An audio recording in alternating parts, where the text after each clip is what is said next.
Hello, everybody, and welcome to this week's podcast broadcast of the This Week in Science podcast. And as usual, there's something weird going on with Facebook. I don't know what's happening there lately. I'm connected, but apparently not connected. Facebook's not happy with me. I don't know, but I hope that I am.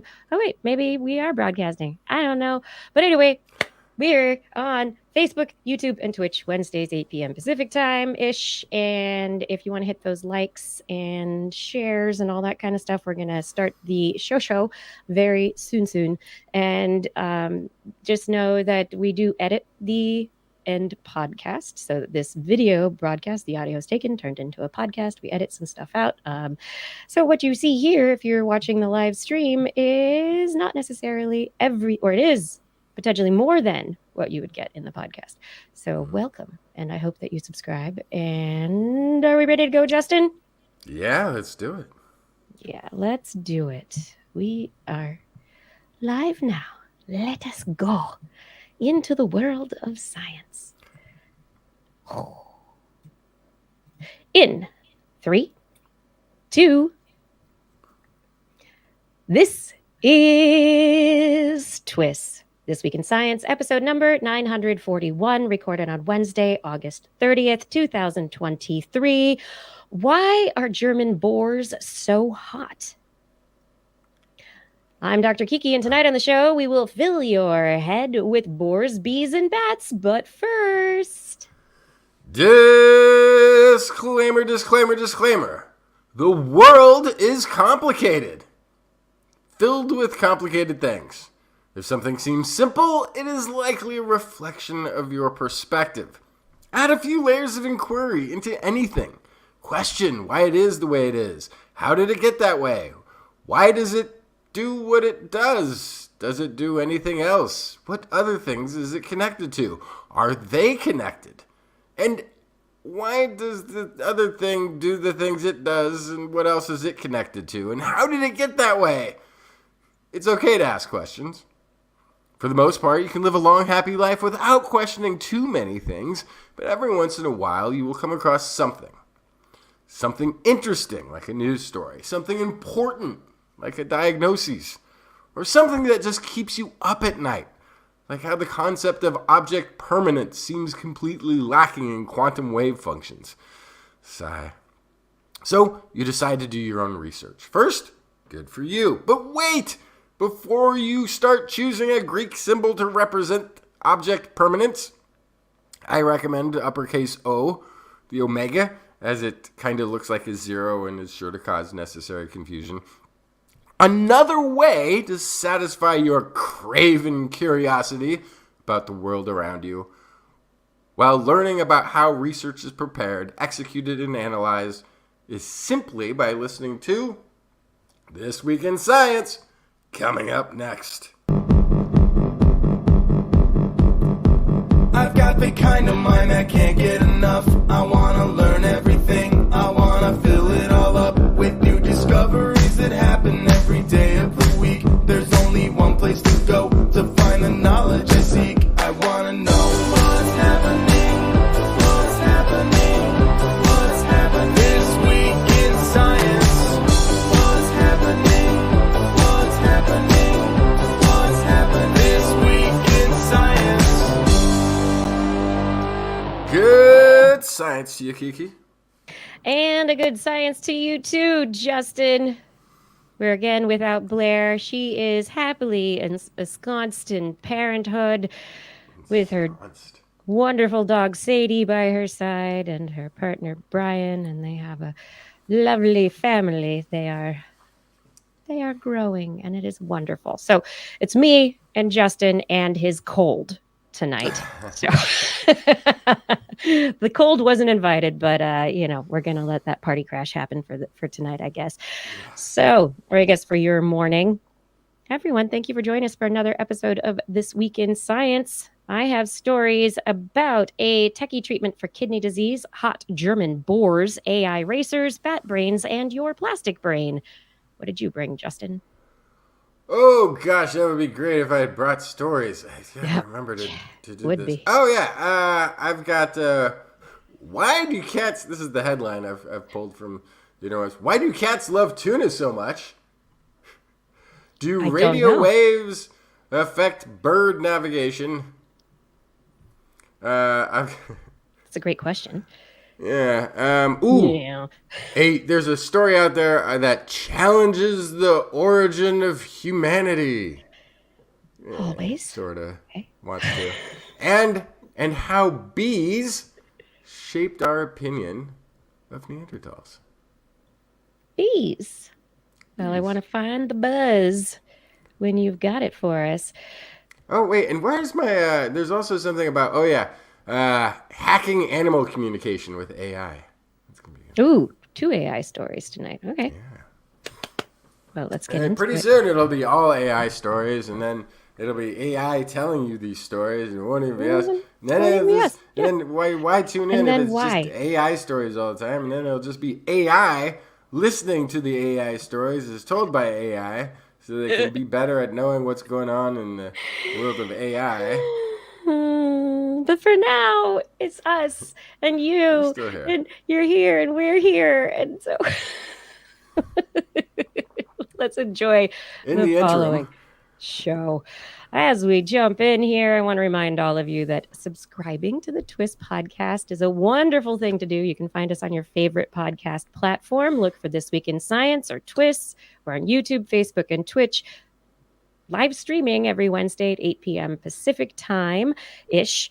And if you go visit twist.org, you should be able to find information about stories, show notes, the show, download podcasts, subscribe to the podcast, all that kind of stuff. But for now, it's time for the science, yeah? yeah. Yeah. Okay. Let's dive in to some fun science news. Top on my docket tonight is a story about a bioreactor. What do you mean by a bioreactor? Well, researchers call it a bioreactor because it is a bioartificial system containing renal cells. Renal cells are in the kidney, and they are contained in an artificial system with a silicon nanopore membrane to replicate key kidney cell functions: water and solute reabsorption, metabolic and endocrine functions. And researchers just published in Nature Communications this week their work implanting an artificial kidney, basically, into pigs. And this isn't taking a pig kidney and making it nice for people. This is creating an artificial kidney. And so they're testing it on pigs.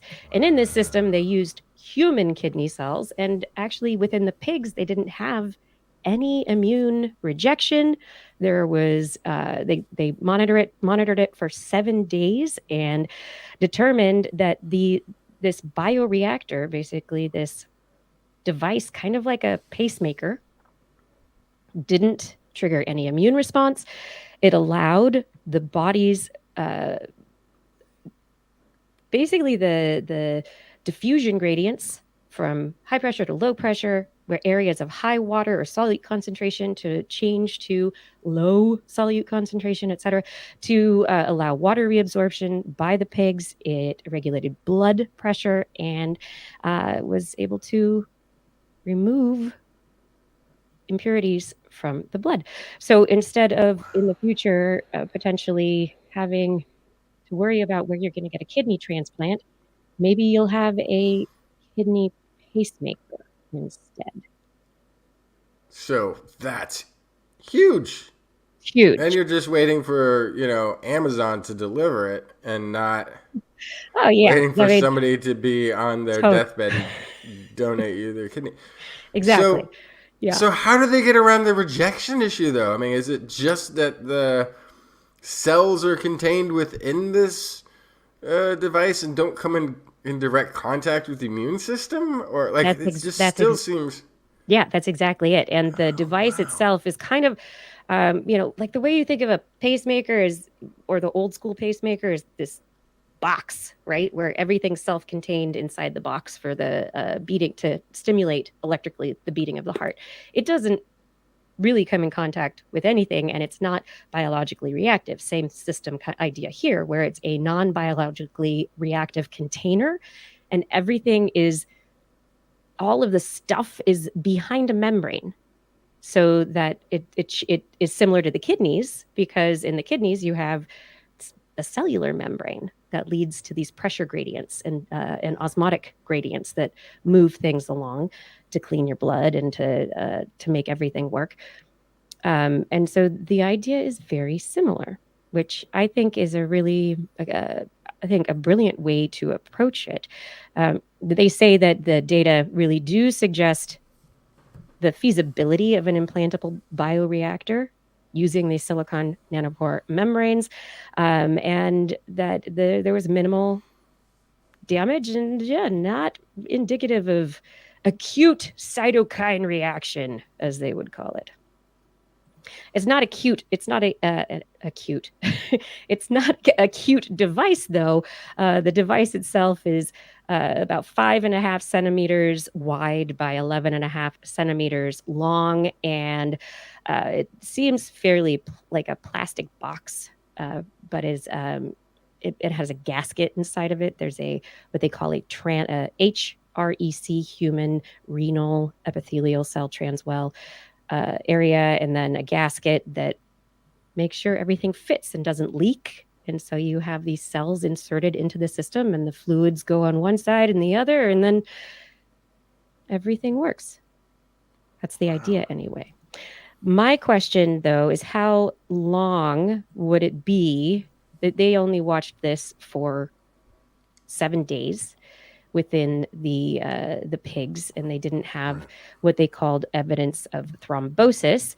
And in that, the question is, how long could you go before you had to have your membrane replaced? So do you have to have a zipper installed? Like, how does it, is it, would it initially be something that might be external to the body, or is it, as they're trying to make this with the pigs, implantable? Yeah, And then how long does it last? How do you fix it? Yeah. Like, obviously, like, the first thing you think of is this could be used, in waiting for a transplant or something of that nature. Yes. As a temporary. Potentially. Yeah. Right. But I guess if the goal is higher than that, and it just just creating one that can be implanted and just left in there. So it's very promising, and we'll see where this ends up going. But right now, it looks like it is an immune safe device. It could maybe not replace the need for real biological organs, but it's not the Borg either, and it would allow people to do away with dialysis and to also repair their kidneys. And this is part of what's called the Kidney Project by a group out of UCSF and other places. So the silicone should be fine for a long time. The only thing I would wonder about is the cells that are in there. Like, what does that viability look like? Right. How long do they live? How long does that last? Yeah. Why they only go 7 days? So that might be an indicator of how long it can last. Right? Right. Yeah, exactly. Right. Or was it just, hey, we did it for a week. Good job. First pilot. We did a nice thing. Yay, no, we let's only publish. have 1 week in which we can run our experiment, and then we all have summer break. No, that's probably not what happened. They probably determined from a previous experiment that's not part of this study that their cells are only viable for so long, or that the system is only secure for so long, and they didn't want to show a failure point, which is too bad. Not at this point for this paper, potentially. Yeah, but I think having that failure point would then inform future runs, unless they already know the time frame that they can work with. Be my guess. I don't know if they've done longer. They did 3 and 7 day implantations in 5 animals. All of them were successful. Everything looked pretty good, and I don't know why why they had the 3 or 7 day. I haven't seen that within the paper as to why that would have been an endpoint, but it could have been a pre-planned endpoint for this particular part of the study. Don't know that at this point, but these are good questions to be asking. But yeah, it is. It is. But so many buts in science. What do you want to talk about, Justin? Well, there's a headline being blasted across the anthropology internets. Yeah? Yes. New ancient ape from Turkey challenges the story of human origins. Only awesome. it doesn't actually challenge anything about human origins. What was found was an ancient ape skull. It was found in Turkey. The research team is estimating to be 8.7 million years old. It's incredibly old, but a 13 million year old great ape relative of this possibly it was found in Spain back in 2002. The oldest primate ever found was in central China at around 55 million years old. Humans, however, originated and evolved in Africa. So this is an ape ancestor. What's really interesting about it? Hang on a second, sorry. This is where the cold is going to interrupt the show and things have to get edited. The occasional need for not being disgusting on air. It's fine. We can have these brief interruptions. As long as they're brief. Okay. Yeah. Okay. So humans originate in Africa from an ape ancestor that breaks off from the ape family tree around the same time, supposedly, as chimpanzees. About 6 million years ago, we supposedly have this current, this shared ancestor around 6 million years ago. So this is almost 10 million years old, this fossil, which puts it at the ancestor of both chimp and man, potentially. The thing is, it could just be a radiation, part of the radiation of apes throughout a much larger geographic area. This is the oldest that we have found. The problem sort of with this, and my goodness, the peer reviews are savage because they don't like how they've come up with it. It's one of those interesting things. Like Naledi, the peer review post papers are also very brutal. Right. Later I'm going to do a study about a revisiting of an archaeological site that was discovered in the 50s, and they're still debating issues with that. So these are new finds, so even a bad peer review is meaningless. However, really, they're missing a lot of the comparables in their study with gorillas and even chimpanzees, which is what this thing is most similar to. Although it's the front of the face that they have from this skull, they don't have a full skull. They've got teeth, which is great. That tells you quite a bit. Yeah. But a lot of their comparables and different measurements are missing for the gorilla and pan, even though they've got them listed there in this infographic that you've got up there. I don't see a sagittal crest at all because it's missing that part of the skull, which could tell you very quickly how far in the gorilla direction this thing had been versus what would, if it had more chimp and then more even human-ish features starting to emerge. And it's pretty big. It's pretty good size. So there's a lot of size of intermediaries missing to say, assuredly that this is an ancestor either before or after this fossil. But this is, and then, the headline is Eurasian. I guess that's what Turkey is. Turkey to me is in the Middle East, but that's just because when I sort of figure out where Turkey is, I do it by looking at a map because I never quite remember. And it's, if you're bordering Iraq and Iran, and if those chances are you're in the Middle East. Right. That's how I see it. Like, eventually that, you're going to bump into something else. But that's where their main borders are. Come on. I don't know how that... They part of the European Union or NATO or something. It doesn't count for regions. Modern day. Come on. Yeah. So there's a lot... Anyway, there's a lot being made about this being the human origins out of Africa. But that's not really what it is.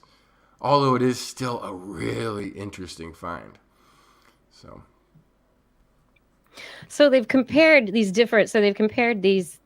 bones and the teeth, and they're basically making these entire assumption based on the configurations of the teeth and how the teeth look, which is very, very consistent with a lot of mammalogy and how identifications have been made historically. I mean, I went my mammalogy class in undergraduate. Now that was a very long time ago. We were identifying rodents and others based, you could tell the difference between this particular rodent and that rodent because one had one extra ridge on a rear tooth compared to the other. So teeth are a very important part, and how they form is a very important aspect of our identification. But to allow that to take priority over other aspects of anatomy that aren't even in existence. And so that's sort of also what some of the peer reviews on this one were complaining about, is that they did that measurement morphology on a couple of teeth and used those distances, but ignored others that they have available. Like, didn't do it on everything that they have, and didn't do comparables to modern day gorillas or chimpanzees on some of those measurements, whereas they did in other areas make comparisons. So it's the hit on it really has been that it seems like, well, that's the problem, is that you then don't know if it was just incomplete or I want to say sloppy in the kindest term. Not to the because no study looks at absolutely everything in as much detail as somebody reading a paper later would like to see. Exactly. Sometimes that happens in doing a research project. You might not be able to provide data on every aspect or from every angle. Morphologically doing measurements and comparables on something like teeth shouldn't be in that category. It seems like that's something, when that's all you have, that seems like all you should be doing. But still, very interesting find.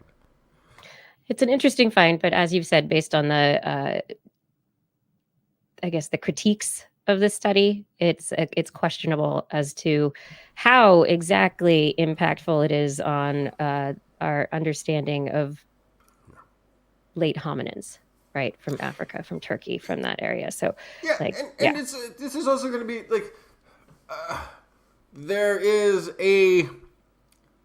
Like I've talked about before, there's a state push in China to do certain projects, whether it's be to do biotech based on ancient Chinese medicinal herbs, or to have a perspective on the hominin bones that are pulled out. So there's a question mark over all of that. Yeah. Turkey's cultural ministry has also been like, well, we need more people from our country in charge of or involved with archaeological projects. Great, so but it all needs to be balanced, and And so there's going to be a little of that in any of these things. I think the lead on this was from the University of Toronto, but you've got teeth. If you've got pulp and not just the cavity, hopefully you can go in and get some DNA as well. So maybe it's too old. But it's a little, maybe that's past it. Yeah, past it, and it's probably not cold enough too. Like a lot of the other elements, aside from being dry and everything else, where we find DNA, it tends to be places that are very, very cold. I think the Denisovan finger bone. Is again the only bone found. Siberian Adelaide. What's the name of that cave? Anyway, that cave I think has an average temperature of 0 degrees. It's always cold there. It's always cold in that cave. So that also helps do has a preserved nature. I don't picture Turkey as. I guess Turkey has mountains too that must stay pretty cold, but I don't know. I don't know. That's a great question. I don't know. Okay, moving on from Turkey, let's move to Germany, and let's talk about Germany's hot wild boars. You've been going on about hot wild boars ever since. I know, it's my little inside joke, and that's making me laugh inside, and that's all. So in Germany, there are a number of wild boars that live in the forest, and they have been hunted for game off and on. But the meat in the game was found to have high levels of radioactive cesium. And for a long time, everybody, when they started testing this radioactive meat, they're like, oh, it must have come from the 1986 Chernobyl accident. And that must be where all of this radiation came from. And the assumption would be that the wild boars would eventually not be as radioactive, because eventually the radioactivity it's not in everything in that area. So eventually the nuclear power plant accident would not be affecting the persistent radioactivity. But it's been this conundrum where researchers have kind of been like, why? I mean, it's been years now, 60, 80, I mean, it's years and years and years. And these boars have persistent radiation levels, high radiation levels, and they're not really dropping like we thought they would. And so these researchers... The nice thing about that, though, is that they can be hunted at night. That's right. They're glowing. Glowing. Oh, my goodness. Yes. Anyway, yes, the researchers decided that, hey, it would be really great for us to take a look at what is actually happening with these boars and the radioactive cesium. And so they did a big old mapping of Germany, and I'm trying to make it a bigger, but I don't want to have a big image. I want to have the smaller image. Okay, anyway, this is what we're going to get. So they were looking at levels of cesium within Germany. And so they looked across the country, and they found in southern Germany there are definitely areas of hotter radioactivity than further north. So these areas are very high in terms of the radioactivity of cesium-137 per square meter. And so they were like, okay, what's going on there? That could have been more than just Chernobyl. And so they started... Yeah, that's... Oh, can I guess now? What? I want to say it's radioactive truffles. Well, what would keep the truffles radioactive for a very long time? If there was natural deposits. There could be natural deposits, but that's not what happened. Nope. No. So their comparisons of latitude and cesium ratios across various areas, they determined that there was nuclear weapons fallout from weapons testing back in the 50s and 60s, just like the United States was doing. Lots of nuclear weapons were tested over a very long period. And this ratio of cesium-135 to 137 that they were looking at is consistent with the levels of cesium that have been found today. And so there's negligible cesium coming from the sky anymore. No more coming from the rain. Nothing that's there. No, it's already in the ground. And yes, you are correct. In the truffles that these boars it is in the truffles love to eat. Yes. I don't know why that makes me happy. There's radioactive truffles. That's a terrible thing to be happy about. Yeah. So, but who's testing nuclear weapons in Germany? I mean, there's two. They're not anymore. I have two suspects. But one is the U.S. and one is Russia, depending on where the location is. Right. But that seems like, even for the Cold War, that seems like too close to the other, usually the nuclear testing that I think of the U.S. doing was really far away in the middle of a desert and out in an ocean where, or it's still environmental impact is horrible and negative, but it wouldn't be at the border during the Cold War. That seems like it would be too intense, a little too almost on the like nose, a provocation. right? Yeah, so they collected these samples, used a gamma ray detector, used sophisticated mass spectrometers to compare these ratios, and also in the soil and also in the meat, and basically don't hunt wild boar in Germany. The German soil was definitely impacted by the Chernobyl accident, but the mid 20th century weapons testing, not necessarily just by the United States or Russia, was also, stuff that had come in from rain, had come in from all over the place.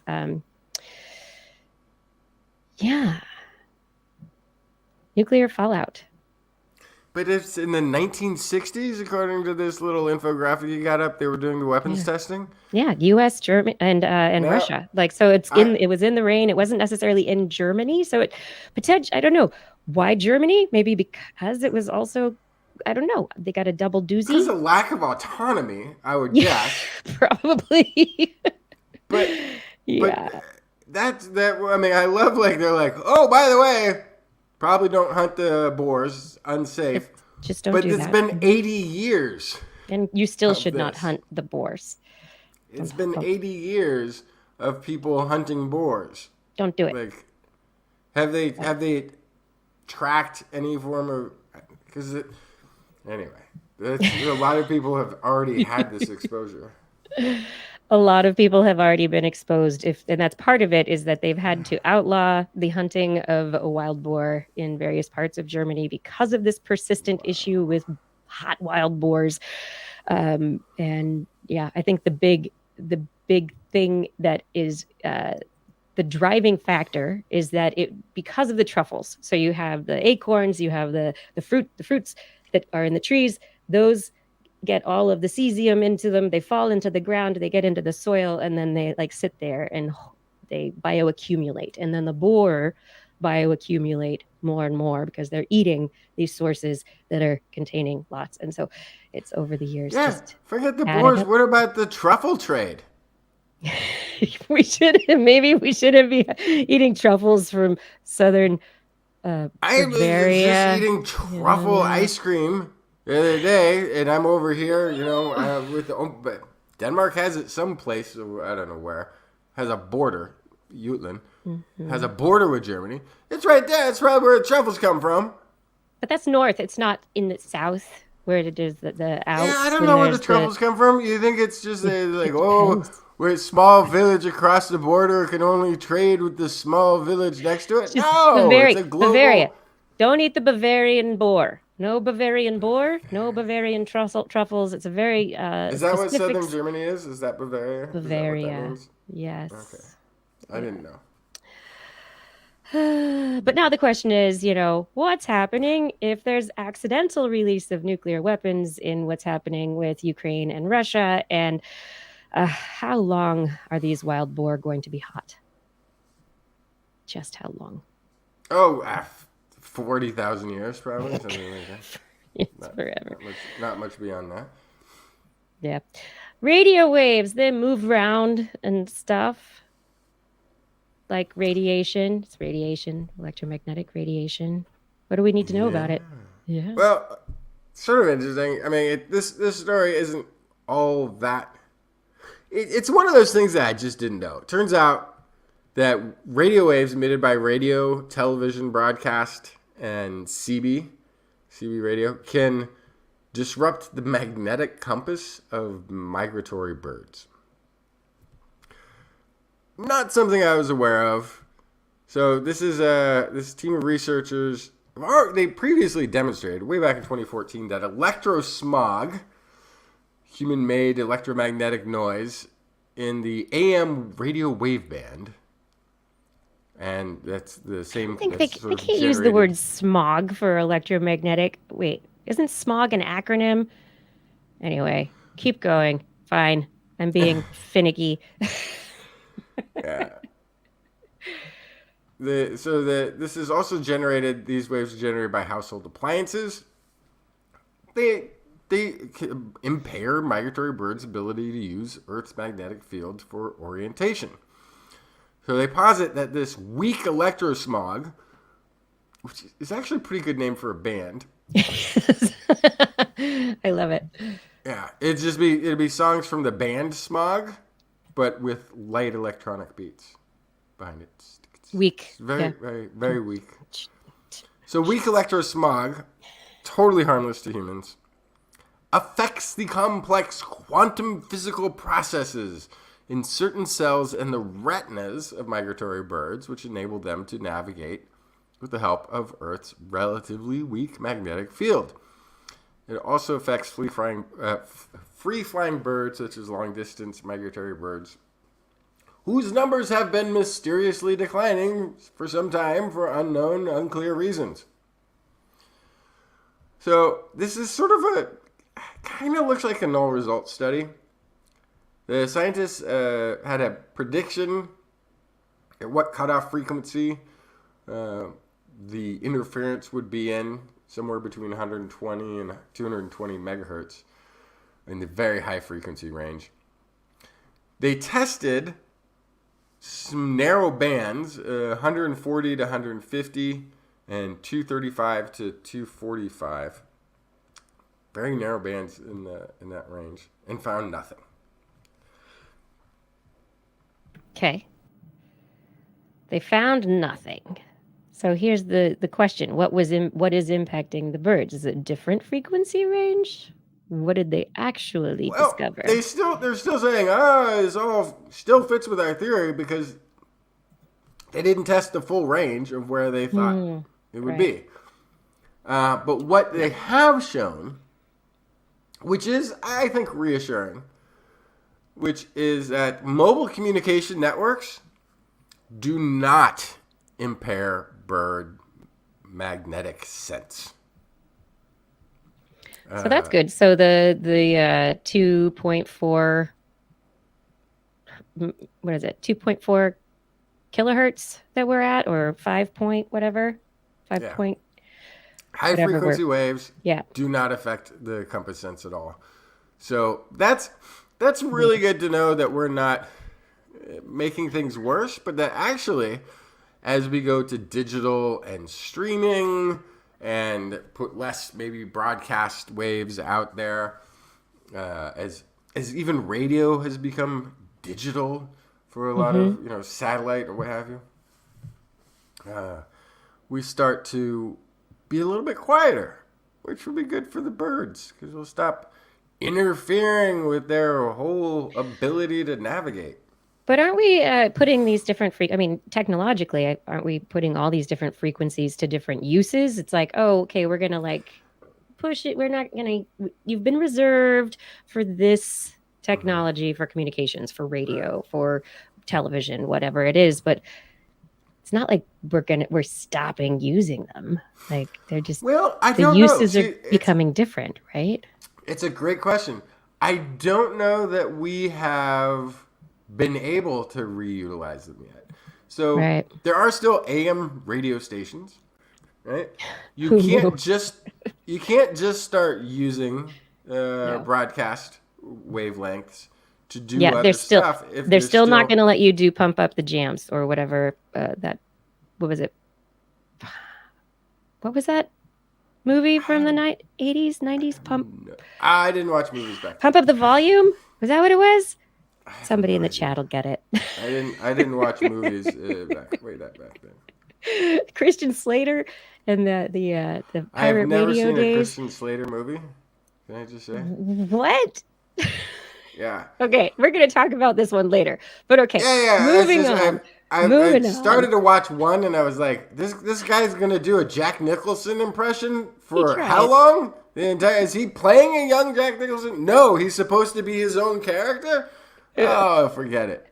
I can't sit through this. So anyway, as we Yeah. so yeah, like there is a chance that we could start to reutilize all of these broadcast frequencies for other stuff. I didn't even think of that. But at the moment, because they're already slotted for television or radio, I don't think that I don't think we've rehashed them and resorted and handed them out for other uses yet. Yeah. Could totally And be then wrong. It also has to do with amplitude too. So like how much power is in the signal. So if it's like Yeah. a really light signal, the magnetic interference is probably not going to be that strong. But if it's a big signal, then that might have something to do with it as well. Yeah. And then we're gonna find out that Starlink has bought all those frequencies, and then all the it'll kill all the birds, but we'll have Wi-Fi on the go, high speed Wi-Fi on the go. So is it really? Do we need? You'll be able to need talk the with birds? everyone anywhere. It'll It's be great. just the migratory birds. It's not all of them. Come on. And we will be stuck within our self-reflecting echo chamber of Earth forever, without any birds. I don't like it. Okay, so basically this study comes down to there is an effect, but we don't know what it is, and what we have published is not it. More research is needed. Yes, more research is needed. More research is always needed after a good study. If you do a terrible study, then it's like, maybe we don't need to be looking into that. Because the study was awful. Like, why would we want more of that? But if you did a great study, great research, like even that awful... actually, a perfect example is, as much as I've been a fan of Lieberger and the Naledi finds, and I'm very enthusiastic about everything that's found there. I saw the Netflix special, and I now think Lieberger needs to step away completely from that site and let the professionals in. Let an entirely different crew of professionals go in there and do some work, because I don't know how much of it was set up for Hollywood, but at some point he was illustrating how you can see your way into a cave with lighting small fires, and if it actually is the Naledi cave in which they're doing that, then my mind would explode, because that's what they made it look like. If it was a setup somewhere else, they don't explain it, and they should have. And then a lot of it actually triggered my BS detector, even though I know the finds are all legit. It's some of it just like, I'm finding Lieberger's.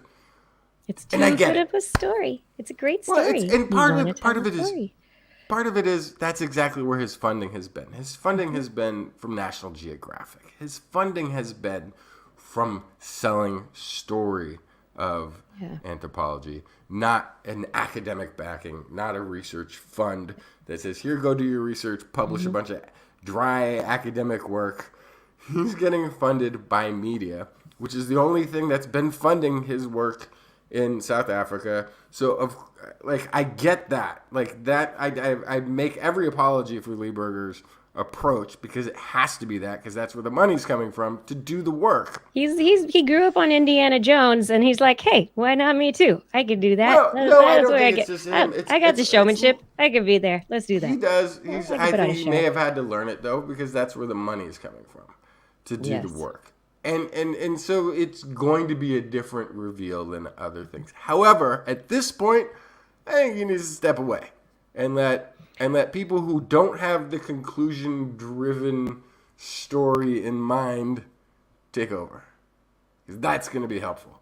But again, this is a relatively new find. We might be talking about this 50 years from now and still debating it.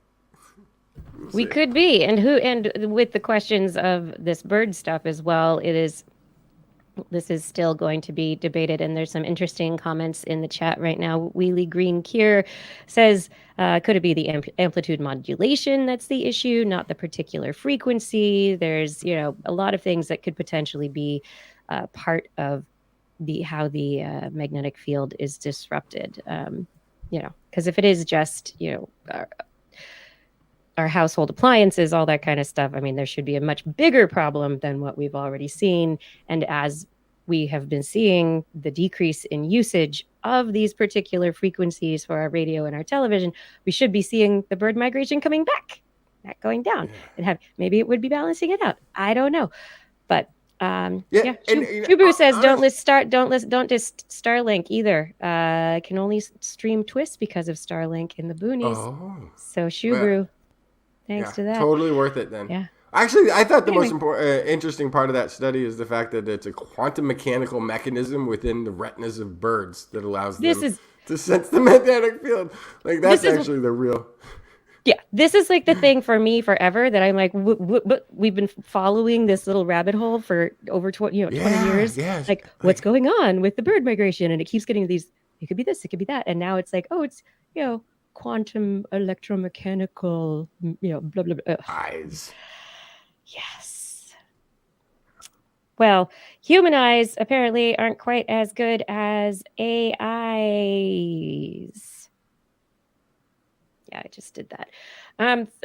New research out of the University of Zurich has pitted AI drones or AI piloted drones against human piloted drones. It was just published in Nature this last week, and the researchers were put together what they call their SWIFT system. This AI is machine learning, and it's kind of what in the press release they're like, hey, remember when Garry Kasparov finally lost in chess to artificial intelligence? Well, they've done that here with this system called SWIFT that was AI training by learning on its own. It played a number of simulated drone races or piloted a drone in a simulation a number of times in a simulated race. And then the researchers, once the AI was good enough, they put the AI into the ring, actually piloting drones against champion drone pilots. They and these drone pilots, they look like kids, but Thomas Bitmama, Marvin Schipper, and Alex Vanover are each world champions in the world of drone racing. And when this drone racing takes place, didn't even know that was a thing, but that's totally awesome. It's totally a thing, and these human pilots went up against the AI pilots, and in a track covered that was about 25 square meters. They had 7 square gates that had to be passed through in a particular order to complete a lap. There were some maneuvers that they had to do as well, acrobatic stuff like rolling the drone and doing half of an S at full speed. They did find that Swift achieved the fastest time, faster than all of the human pilots. However, when they shifted the conditions that the race took place in, so changed the lighting, changed the stage or the gates in any way, suddenly the AI was not adaptable and was unable to perform as well as the humans. So the humans were quick to adapt to new situations, although in the kind of training situation that was given to the AI dominated with a faster time. Well, okay, but if, the idea that you've have a program for the best possible way to run the race, and then you execute the program, even if you've self-learned it, seems logical. You like that they would find the quickest route and the quickest time eventually, and then be able to repeat it. If just by moving the course around a little bit, like a Rubik's Cube, right? You learn just how to do a Rubik's Cube, and you get your fast time, right? Yeah, I can't do a Rubik's Cube. I don't know. Mine would be smash it with a hammer and put it back together really fast. But But if by moving the course a little bit, changing the course, you've thrown them out of the contention even, then it hasn't really learned how to fly a drone. It just was a program that was being executed on repeat. Yeah, so I think that's the interesting part of this. That is, this Swift it's an autonomous system that was trained in simulation so that they wouldn't destroy a bunch of drones in their practice rounds, getting up to the point. But the fact good that pre-planning. Good pre-planning, but it's also a system that is supposed to be a natural learning system where learns from errors and improves. And you would think that that kind of learning could allow for a little bit of adaptability, but apparently the system that this Swift uses is not adaptable enough. It's not learning based enough, and more probably based on algorithms than would be otherwise advisable for a fully autonomous, actually iteratable, adaptable system. Now, to be fair, to the AI's point, it's an infant. Oh yeah, it's a baby. Without a stable memory database, meaning that if you go from this AI to a different AI system somewhere else doing different tasks, they're all going to act like infants. Once AI intelligence is consolidated into one learning database that can handle all of the things and track them and improve, then there'll be no chance for humans. Not at all. The reaction time is much faster, and the way that the visual system and the computer system work, and if the speed at which electrons travel down wires as opposed to our neurochemical system, and the speed of reaction times of humans, there's a bit of a difference there. But I wonder what the future will bring when it comes to AI pilots and how it's all gonna really come together. And if Blair were here, I know she would be like, no, and I'm not gonna ride in an AI drone taxi, and I'm not gonna ride in an AI car. I'm not gonna no. So, as far as the air taxi, that's what Blair would say. You're already flying on AI a little bit. I mean, the unmanned aerial vehicles. We're already doing that a bit. Mm-hmm. They are working into that system entirely. So it's a fascinating step here to pit human AI drone racing champions against an autonomous AI drone pilot. I think it's kind of on the same level of the AlphaGo playing against the grandmasters in the game of Go, of the original. I guess it was it Alpha? I don't remember the name of the AI, but that went up against Garry Kasparov and others. This is the next step in a different system, but also. I think that was Deep Blue, but I don't know. Deep Blue. I don't remember. I don't know. There's so many of them. Yeah. But we're still here, and we're not AI, and you're not AI, as far as I know.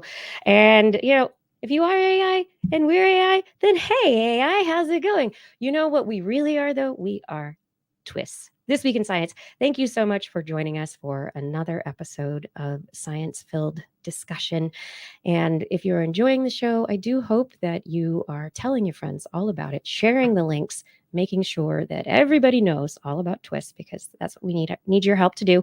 And if you do want to help keep TWIS going week after week, please go over to our TWIS page, click on the Patreon link, and become part of our Patreon support community. $10 and more, and we will thank you by name at the end of the show. Coming on back for some more TWIS right now. It's time for Justin's Animal Corner. With Justin. Hey, that's me. Yeah. Hey, Justin. This Justin hacking animal communication with AI. Ever wonder what the birds are talking about? Does Dolphins. eavesdropping on bees sound intriguing? Want to know what your cat really thinks of you? Researchers. The answer to that last one is no. No, I don't. I'm just happy. Researchers from the School of Zoology at the School of Neuroscience in Tel Aviv University, Israel, have looked into what it would take for AI to understand non-human animal communication in an essay that they're calling this the AI and Dr. Dolittle Challenge. They published in Current Biology. They take on what the obstacles would be for AI to actually translate language and converse with animals. So Dr. Dolittle, for those of you who aren't familiar with the multiple Hollywood readaptions, was He a did a children's lot. book. And there's a segment of the story where this parrot, this West African parrot named Polynesia, suggests that animals are always speaking, it's just a different language, stating, if I say Polly wants a cracker, you understand me. But hear this, caca, wee, wee, wee. Good gracious, cries the doctor. I'm assuming it's Dr. Dolittle. What does that mean? That means, is the porridge hot yet? In bird language. Okay, so that's unfortunately not how, it's not likely to be that there's just a syntax, a universal context. Translator for animals. Yeah. There's multiple communication factors that are going to be required to converse with the animal world. The first limiting challenge is distinguishing the context of an animal communication. So we can already record and mimic, to some degree, animal communications.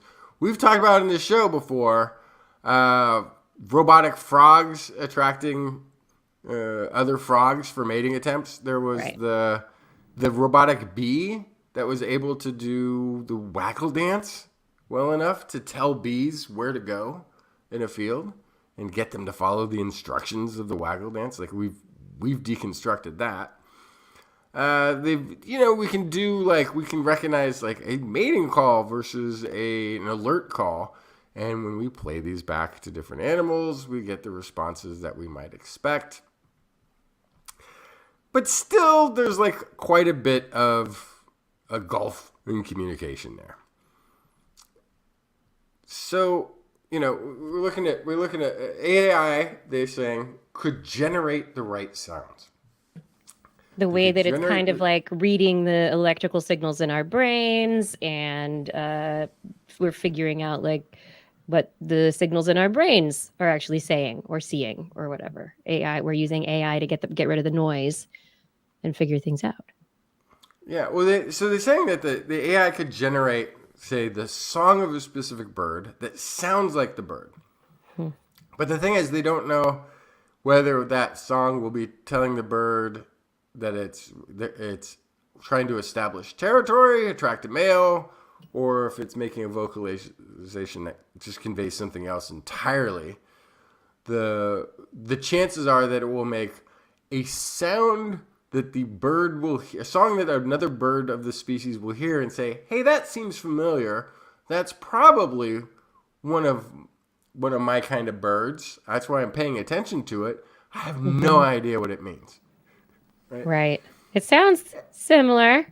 Should I go check it out? But I don't know. Might check it out. Might make them want to, might listen to responses. It's some foreign bird. I got to get it out of my territory. So part of the problem is in studying, you need to get natural responses, which kind of makes it very difficult in the lab. A lot of the ways that we get animals to do things in the lab is that we train them. We train you get a reward and you push a button or you make a sound. You don't want to do that if you're trying to create the nature communicator translator, universal translator device. Right. You want wild type. So now you got to take your AI and you got to have cameras out in the wild, and they have to Or as wild of a situation as possible, an ethological study. They've got to do observations across body language, audio, a range of audio beyond human hearing, and you may need chemical, right? You might need scent, hormone sensors as well. So the real problem is the giant range of animal communication, even within a single animal, that would be required to really track all of the communication that's taking place, because it's not just vocal. Humans have we do a lot of body language, but we also are relying heavily on vocal, because we've constructed language that can kind of infer all sorts of meaning and intent through our language. But there's the sound of it, there's the frequency, there's syntax, there's so many aspects of our grammar that I've never heard anybody say too, like, oh, Kiki, I see what you're trying to tell me, I think, but I can't smell it. Can you produce a scent that is concert with your No, right? But this happens in the animal kingdom all the time. So that's one. Another one is animal communication is likely very restricted in terms of context. There's going to be a lot of alarm and courtship and that sort of thing. And food and food. So chances are, if we get this decoded, say we create the AI translator and we put it out we'll put the microphone out our window, and we can finally listen to the birds and their food emoji, angry face, sad face, plant emoji all day long. Like, did we really need to know this? Did we really need to know how often the birds in the tree are horny? Like, we've already we already do that kind of. We don't need AI. We already do playback experiments where we go into the wild and we play an alarm call for a certain species, and then you have the same species or others, and you see how species around react. And we have lots of these. We do trapping experiments and stuff where we lure other animals or birds in to an area with mating calls or with territorial defense calls. Or we already do a lot of that, but it's not AI. We've gone and we've recorded the sounds of birds, and then we play them back to other birds. Yeah, but we don't always know what we're saying, though, do we? Like, are we saying hawk? In general. Are we saying? So we have figured some of that stuff out. Yeah, I mean that's what they've been playing with. What is it? The meerkats, whatever they're called. They have some vocalizations that mean hawk and some that mean coyote. Like they actually have some direct language, which is pretty impressive. So the potential benefits of a successful campaign of AI learning animal communication. Farm animals would actually be a very interesting one. So you could distinguish mood or disposition of farm animals. It might help know when they're getting sick. You would understand that they're always like, animal farm, animal farm. Yeah. Understanding chatter in a protected forest area. If you understand bird chatter and suddenly you're like AI detectors go off that there's an abnormal amount of alert or alarm going on, you might know that it might be an early fire detector for California wildfires. If you could tell when the birds were screaming fire, like that could be pretty huge. And then of course the highest use is psychology experiments on mice could significantly improve if the mice were able to self-report things from their own perspective without human science bias. Yeah, hello, rats of Nim, right? Yeah. I mean, just thinking about birds specifically, I mean, there was a study recently that suggests that birds can detect when hurricanes are forming and choose different flight paths because of the changes in air pressure and magnetic fields and all sorts of things, but maybe they communicate that to each other. So maybe, as we talk about cats and other animals potentially being earthquake detectors, fire detectors, letting us know what's happening. But yeah, being able to talk to dolphins might be great. Actually, being able to talk to our dogs and cats. Talk to Orca. Find out if they're really mad at us or if they're just Why do you with all want to those eat rudders. the boats? Yes. Yeah. I'm sorry. And I think actually, like something like an orca might be a really good contender for this kind of communication, or dolphin. Mm-hmm. In that they have a tremendous amount of sounds that they make and utterances that an AI might do a much better job at first interpreting, but also in reproducing in a somewhat real time to have that direct communication like that. Yeah, I mean, also, if we ever do make contact with aliens, having the universal translator already built and ready to go, you don't want to start trying to just wing it. I need this to go first contact and you didn't prepare at all. You brought nothing. Oh, that's fine. Hopefully they brought their translator. No, I'm gonna have to go watch. What is the movie? There's the one movie that I always with the aliens and the slappy tentacles and that one. That great movie with the slappy tentacled aliens. That's a good one. Excalibur's and the red-haired actress, and she plays a translator, and she goes and welcome to my brain, everyone. So Excalibur's engineering says Babelfish. That is the way things are done in Hitchhiker's Guide to the Galaxy. It's a little Babelfish that goes in here. I like the Farscape. Farscape takes care of it with, I think, some sort of little nano translators that get injected. Like those little robots realize that the human isn't making any sense, so they inject him with these little things that go into his brain and make him be able to understand. Arrival, yes, Kevin Reardon and Galaxy Quest is another one, but that wasn't the movie I was talking about with the no, it's the alien movie with the slappy tentacle thing. Kevin Reardon's got it. Arrival with Amy Adams, the red-haired actress who played the translator. I have no idea what that movie is. Now I'll have to go look it up. Oh, was it from the 90s? No. Because I didn't watch movies in the 90s. When was this movie? I don't know. It's like 2000 somethings. Oh, well, that might still be in the category of wasn't watching movies. Okay. Do cats watch movies? Do they like it?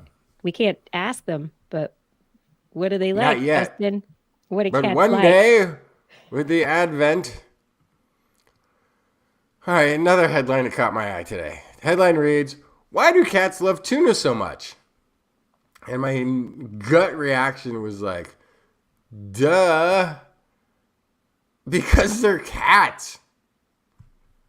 Right? Hello. Okay. Now I really want to know the answer to this. Kevin, Justin's dying for a moment here.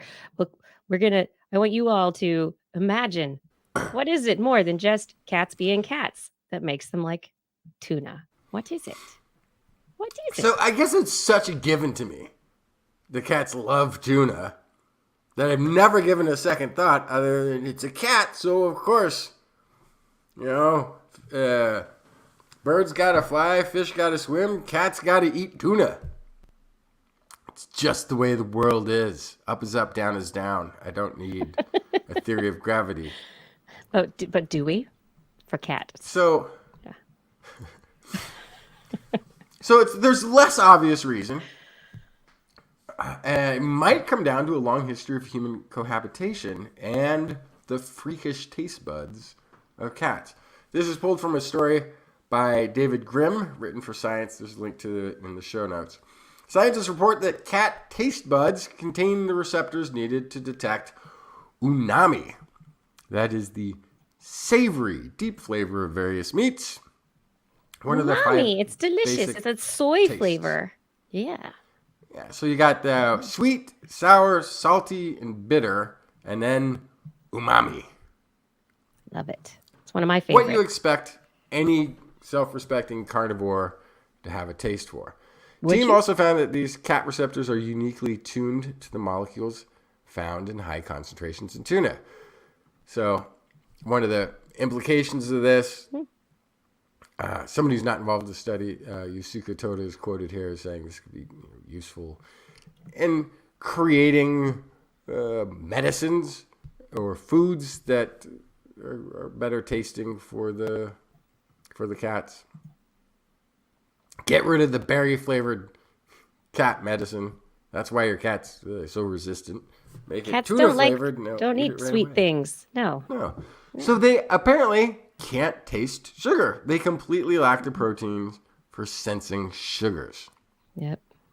There's no sugar in meat, so evolutionarily, just haven't needed it. It also turns out they don't taste bitters as strongly as humans. They don't have Interesting. Cats just want the meats. That's it. Right. That's what they're looking for. So they sequenced proteins from the taste buds of a cat and found cats have all the molecular machinery needed to detect umami. Researchers compared the protein sequences encoded by these genes with those of humans. However, they found a striking difference. 2 critical sites that allow human receptors to bind to glutamic and asparitic acid, the main amino acids that activate umami taste in people. These were actually muted in cats. And at first they're like, whoa, wait a sec, maybe cats don't taste this. They're just want the taste of meat because they're mean or something. That's not. No.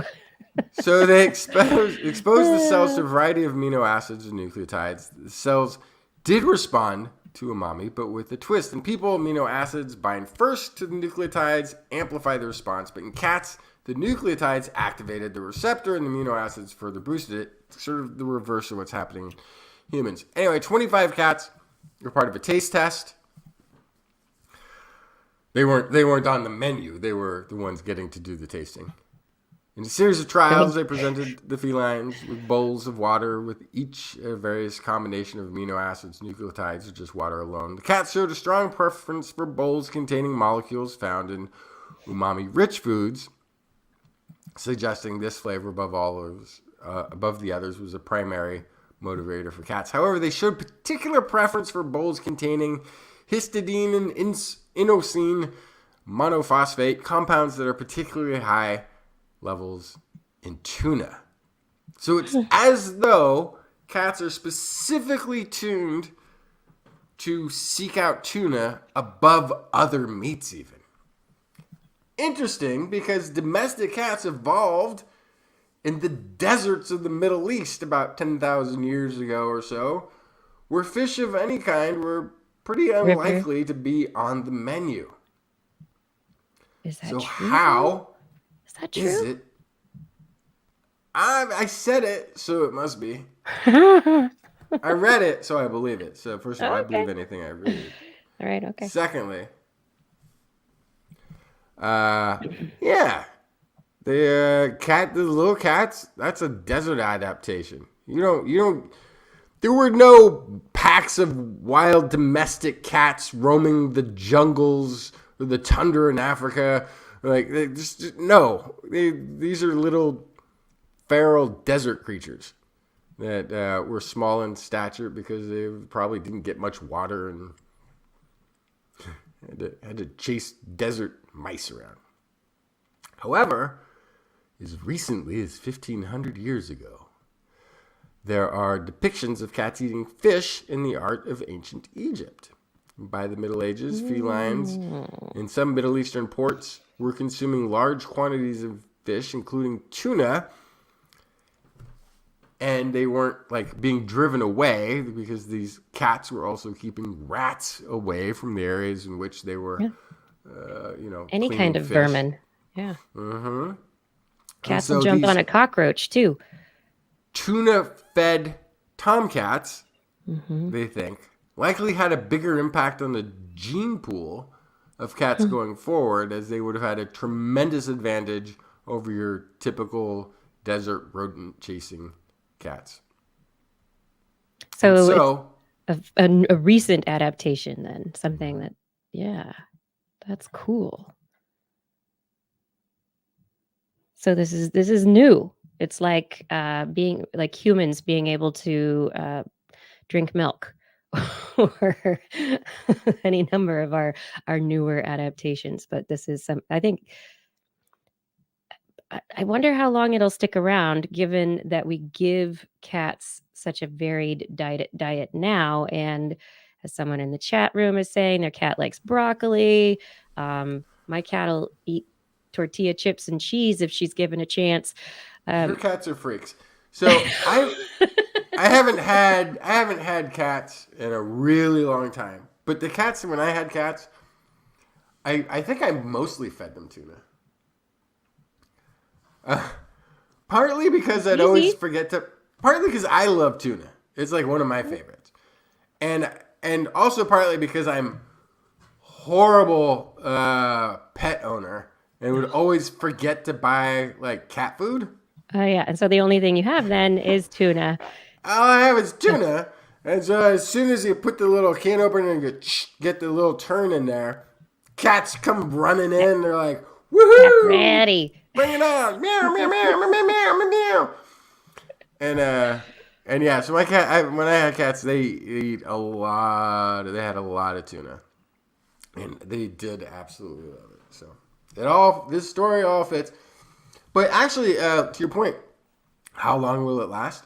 Mm-hmm. It'll probably stay, because what they're realizing is, hey, there's actually just a few chemical ingredient additives that we can make to this sawdust that we've been feeding cats for 50 years, and it will taste like tuna. It'll have those flavonoids of tuna, so they can make properly tuna. And I think, what is this? It has to have the right nutrients, though. Yeah, they're still like, they're going to say, oh, make it healthy. Yeah, of course they're going to make it healthy. I mean, I'm not saying that they wouldn't do that. That's not, cat food isn't sawdust. They actually do a lot of work in getting the right amino acids into cat foods, because they can only break down ones of certain sizes because their weird, freakish digestive system that's missing enzymes that all the rest of mammals have. Which is why they get T. gondii also. Kind of like a panda. So they have to have sort of specially formulated amino acids in their food. So it's actually quite a bit of science goes into formulating cat food properly. But if they could add this thing that makes it taste really good to them, then that might not go away, right? They might be able to keep that, although they're not really being naturally selected on it anymore. Yeah. But yeah. We'll see what happens. Are they going to be eating tuna flavored whatever from the cat food simulator in the future? We'll see. We'll see what they need. What about Neanderthals and the bees? Tell me your last story. Is this the last one? Okay. This is your last story. Yeah. The Shanidar Cave in the Zagros Mountains, the Kurdish Autonomous Region of Iraq. So this is where Shanidar Cave is where they found, I think it was initially 8, but maybe now it's 10, could even be more, Neanderthal remains. And this is where, back in the 1950s, a gentleman named Ralph Selecki proposed that Neanderthals buried their dead. Not only did they bury their dead, they buried them potentially on a mat of flowers. Because he found in this cave that some of the Neanderthal remains were buried, and they found flower pollen in and amongst the soil of the burial. Clumps, lumps, areas with a high amount of pollen. And there's been, first of all, like that, they don't bury their dead. You're ridiculous. This is a brutish Neanderthal. Right. Right. But Slecky didn't buy that. He's like, well, here's what I'm seeing. I'm seeing that this is a burial. I'm seeing that they're positioned in a certain way. So they were placed here and covered up. And I've got this flower pollen. So he suggested that maybe Neanderthals were a little bit more human. Oh, I hate to say it that way. But we're less brutish. Although they were probably still extremely brutish. I mean, come on. That's how you survive back then. You got to be brutish. But that they were more capable of compassion, empathy, and had more complex behaviors than they'd been given credit. Yeah. So this has been debated. This has been attacked over the years. There's another. This is also the cave where they found the Neanderthal remains that has the head injury on, I think, the left side. And it looks like it's probably blind in the left eye and didn't have the use of its right leg or right arm as a result of this head injury, but survived for many, many, many, many years with these injuries, which also suggested community care, that this individual would not have been able to survive on its own, but would have been cared for by a community of Neanderthals. So there's a lot of signs in this cave of this sort of thoughtful, compassionate Neanderthal. Okay. So 50 years, 70 years, whatever, of people trying to discount that later, and the burial hypothesis stands. These were buried Neanderthals. Even more evidence has sort of been accumulated to show that these were intentional burials. Things like getting rid of the idea that the cave could have collapsed on top of them, and that's why they were covered. And the positioning could have been from a drainage ditch. That was discounted. So over the years, that has stood. However, a team of researchers from Liverpool, John Moores University, University of Cambridge, University of London, all in the UK, collaborated to reinvestigate the flower burial aspect. And their conclusion is that it was likely bees. Wait, what? What do you mean, bees? Bees. It was likely bees. What did the bees do?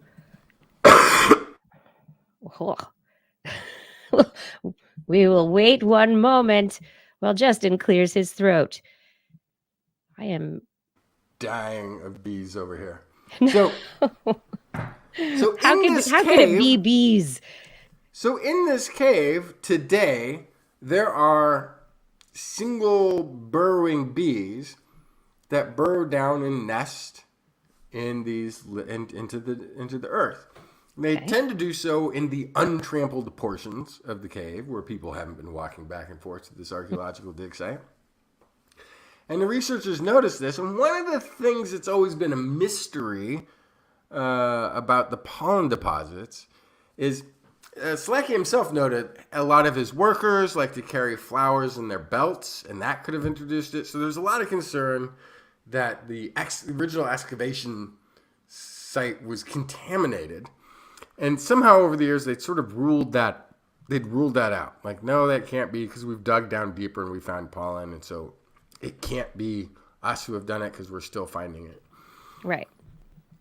That had gotten ruled out. But what they think now is that these bees likely took advantage of the original burial when the earth was disturbed and the Neanderthal was laid to rest and covered up again. That soil would have been ideal to burrow into and put your nest. A bit softer because it's already been disturbed, and Another mystery has also been persisting in that the pollen that they find, at least in contemporary climate, those flowers don't all blossom at the same time of year. And so it would be hard to reconcile going out and gathering flowers for burial as at the time of death. There is, of course, the possibility that the Neanderthals were gathering flowers throughout the year And then when somebody died, then they took their dried flowers off of the fire hearth, and right, that's still, Totally I guess, possible. that's still out there. Yeah. But it wouldn't have been at the time of death. Now, bees, on the other hand, could use the same little nest over a growing season, and that would account for the variety of pollen they found. They did discover, too, that they did some excavating. In the past, they've actually found other Neanderthals in that cave, this team. But they did some excavating and found that while it was sort of apparent to them on the surface, these nests, these bee burrows, when you go, they found them going back in time in the excavation site. And the further back you go, the more difficult it is to recognize that it's a bee burrow. Like the outline, they say, actually is pretty resistant. The little bullet-shaped cone of the nest, it fills in with dirt and ash over time, or sort of ash-colored dirt. But they also realize like they're using this artificial lighting and different things that wasn't available when the initial excavations went on in the 50s and 60s. Right. So they're able to highlight some stuff that wasn't able to be seen. So they now think, it wasn't a bed of flowers that the Neanderthals were put to rest on, but it was likely opportunistic nesting bees depositing pollen in the soil. Which means, though, because now, well, is it though? Because maybe they were flesh-eating bees. I don't know. They're not flesh-eating bees. Okay. I don't think. At least I don't know if those flesh-eating bees are still pollinators. But here's the thing. Not? When Selecki proposed that it was flowers, he got pushback. Actually, burial, too. The flowers was just kind of a part of it, but the burial was even heavily contested because Neanderthals are unintelligent brutes. But now we know that's not so. So it could still be burial and bees. It could, and it's still, yeah. So they kind of leave the door open, like, well, there's some scenarios in which it could still be Neanderthals. But look, the original conclusions outlined in the Selecki's hypothesis was for a less primitive, more intelligent, there Neanderthal. Even if this is just bees, since his time of discovery, we've now understand that Neanderthals did cave paintings and etchings, carved wooden spears for throwing, fashioned jewelry out of eagle talons and medicine, bone and shell and ivory. They had what is it we were talking about? They arranged large animal skulls around a fire hearth. We were talking about that one. Yeah. A few months back. Definitely complex. Fire making kits.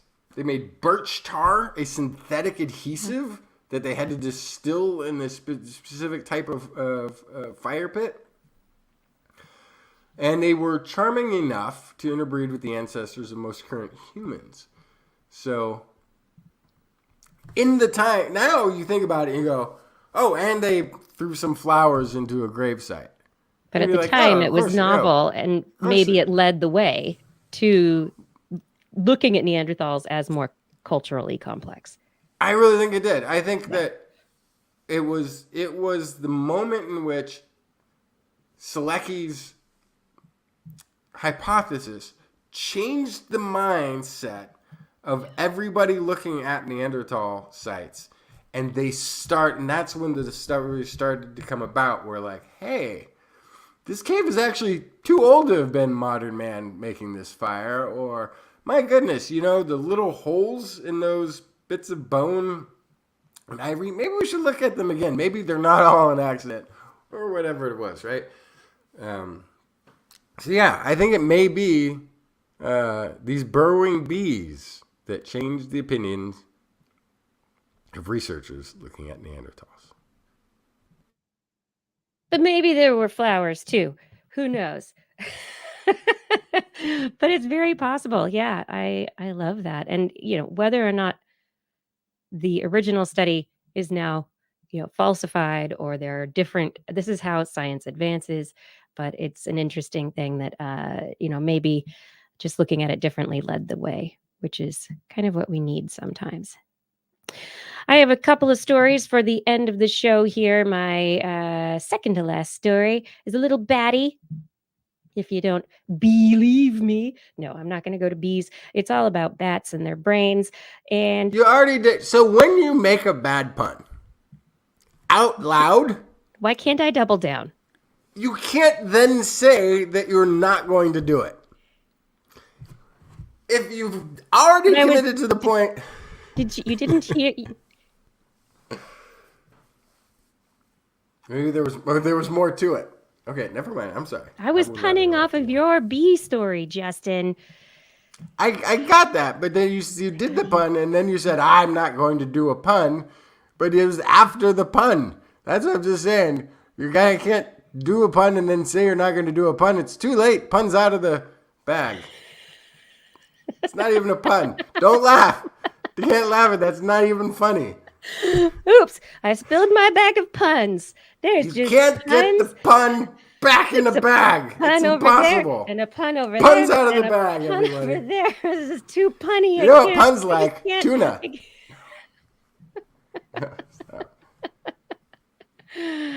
That was a stinky joke. Okay. Let's talk about bats. Like I said, bat brains. I love the bat brains. And in this particular study out of University of California, Berkeley, in Yartsev's neural bat lab, researchers for years have been studying how the bat brain works, how a particular area of the brain known as the hippocampus works. We know a hippocampus is important for spatial navigation. In humans, it's also, we know, important for memory consolidation. And so the researchers have been kind of digging in bats, which is fascinating because unlike mice and rats, which navigate in two-dimensional space, basically like, I'm going to walk across the floor. Bats are like, I'm going to free fly through three-dimensional space, and I'm echolocating, and I'm paying attention to the moth food and my conspecific other bat friends and what's going on in the cave here. So there's a lot going on for bat navigation, spatial awareness, and other things. So the researchers over the years have been able to investigate using wireless neural recording and flight tracking technology to figure out how the bat's neural activity often can sync up when they socialize. So similar to the way that, like, if you're having a conversation with somebody else, your brains kind of synchronize because you're expecting what someone else is going to say. And, so there's the synchronization, and that happens in bats as well. How activity in the frontal cortex helps bats identify themselves versus other bats when they're squeaking at each other and echolocating. And then also that the hippocampus can map entire flight trajectories, not just specific locations. Now, this new study, they're like, but what about the social interactions when they're flying around and they're like heading home and they're like, oh, let's go into the cave, and where are my friends at? How do I find my friends and what's happening there? They did free flying, flight tracking, and neural activity recording on bats that were just held in one place, and also while bats were free flying around the room. They would record from one bat at a time while there were a number of bats in the space, and they were able to establish that there is a relationship between the neural activity in the hippocampus and not just the bat's location, but the location of other bats and how those bats move around in a space. And they determined that there are specific neurons dispersed through the bat hippocampus, not all clustered together, but kind of throughout, that like recognize their friends and are more likely to like track what their friends are doing and where their friends are in a space versus bats that aren't necessarily like their best friends. So not only are bats' hippocampuses taking a look at what's in, what they're doing for spatial navigation, it's also paying attention to what other bats are doing for spatial navigation. You know what I would love for this study to follow up with is do the same research, maybe not the exact same way, with NBA players. Oh, for basketball games? Yeah, Versus, that is there's been, like the brain connectivity for basketball is higher amongst the brain connectivity amongst NBA players is some of the highest you'll find in humans. I think so, because of the team, the way the team works together. Yeah, but team works together. What about soccer or football players, right? Like, so let's go with a football player. European soccer. European soccer, European football. Even then, there's probably it's probably getting into that range. But the NBA is fast paced, bodies moving always close together, so they're constantly navigating a pretty close space. They have aerial trajectories that they have to be tracking, friend and foe that they have to be tracking.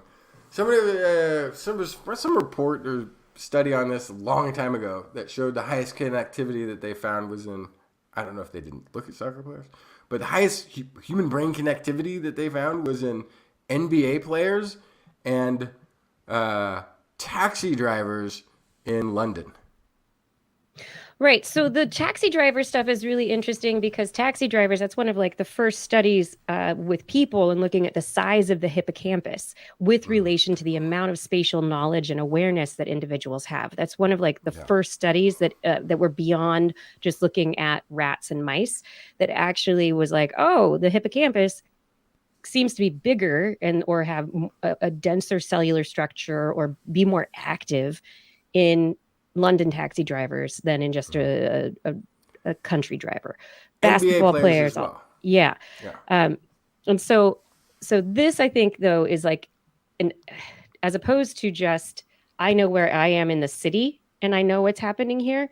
What you're saying with the NBA players, it would also be the equivalent of the NBA players knowing exactly where their teammates are and knowing, and there being cells firing in their brain that were specifically tuned to pay attention. I think that's the other aspect of a taxi driver too, though, is you're navigating traffic. Like London is not built for cars.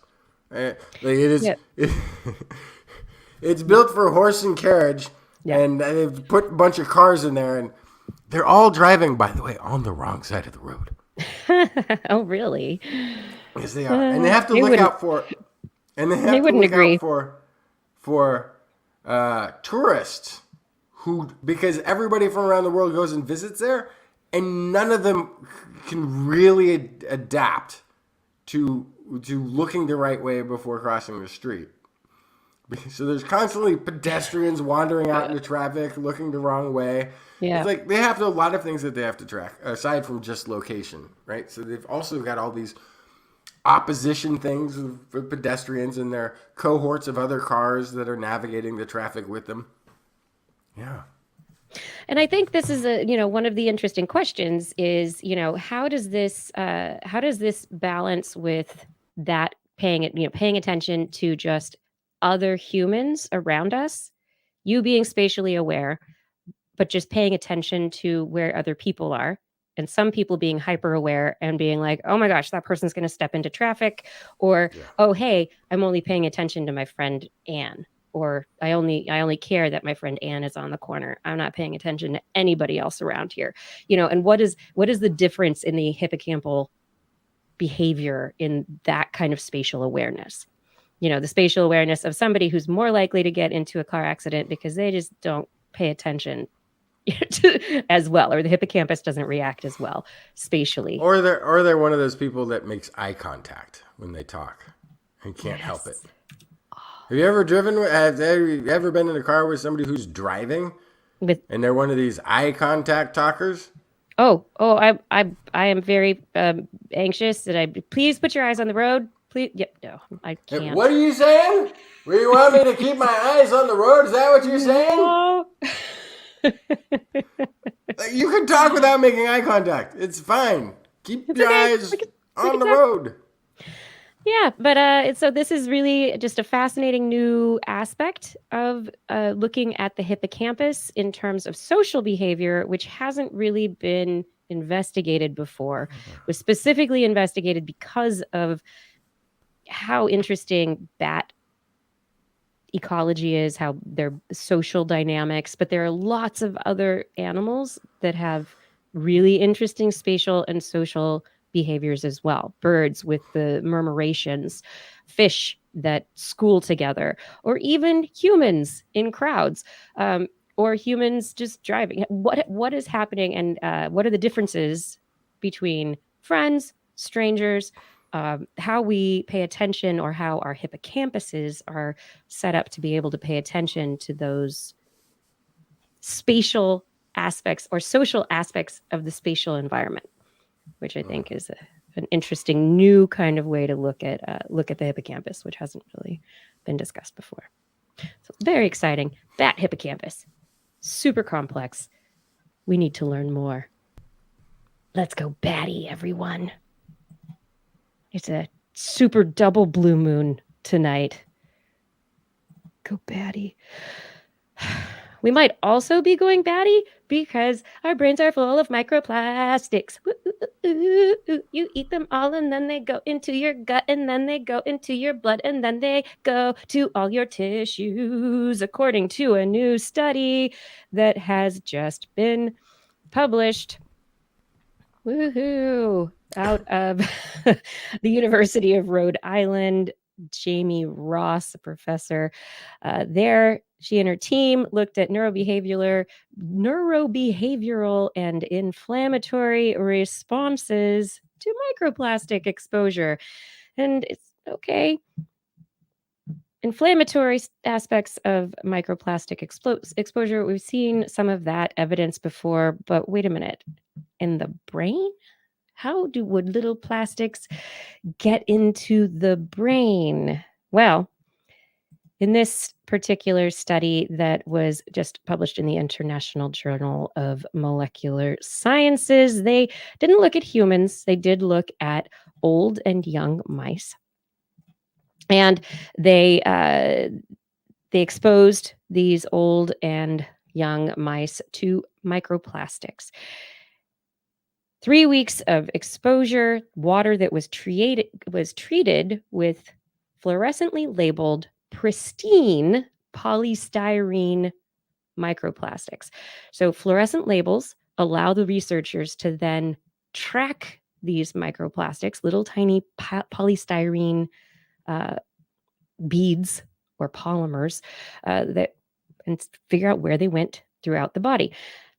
They did tissue analyses with fluorescent and immunohistochemistry, Western blot, and also qPCR. And they found that just in the 3 weeks of short-term exposure, there were behavioral changes to the mice. They started acting as if they had dementia and other behavioral issues. And there were immune markers that got changed in the liver and brain tissues. And this differed on whether or not it was old mice or young mice that were being affected. So, in all of this, the microplastics, they were most surprised to actually find them fluorescently in the brain and in the liver and the brain. Not just immune markers being changed, but actually in the brain, fluorescently labeled microplastics. And so they questioned how they would get there, because the blood-brain barrier is supposed to be Not supposed to let it in. not supposed to let it in. So there's a question as to whether or not there is toxicity that's occurring because of inflammation in other parts of the body that opens up the blood-brain barrier that allows these plastic bits to get into these areas where you wouldn't normally find them. So and the blood-brain barrier, results though, also, isn't it? I'm sorry. Yeah, go ahead. Isn't the blood-brain barrier protected by like, other than the tightness of cells? Isn't there like some sort of reaction that it would take to grab onto certain types of biological material trying to get in? That maybe these plastics just aren't triggering? So they're not going through as much of a defense?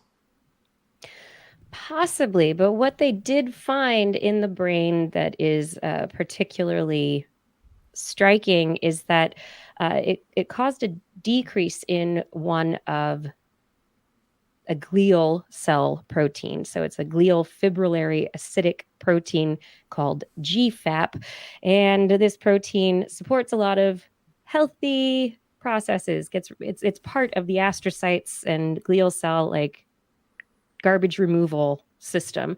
So it decreases this protein that normally breaks things down. And a decrease in this protein has also been associated with mouse models of Alzheimer's disease, neurodegenerative diseases, and depression.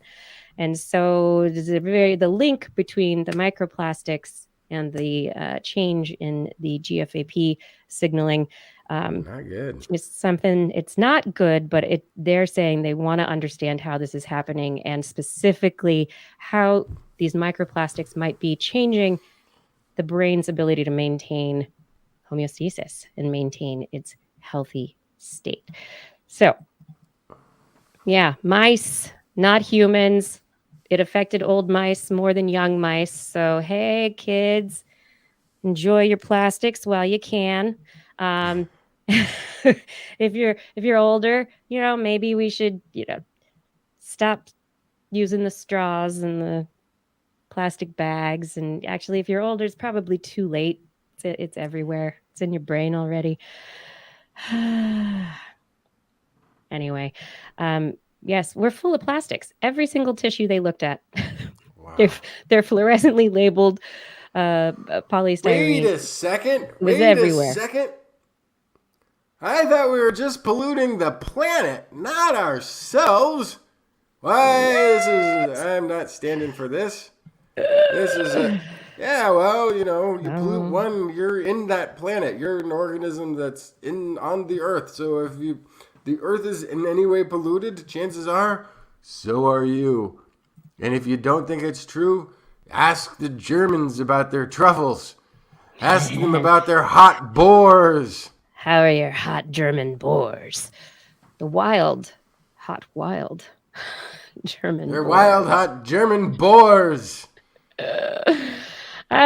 Yeah, so the bioaccumulation isn't like a lot, but it's there. They're finding it. They're finding these microplastics there. They're finding changes in immune signaling.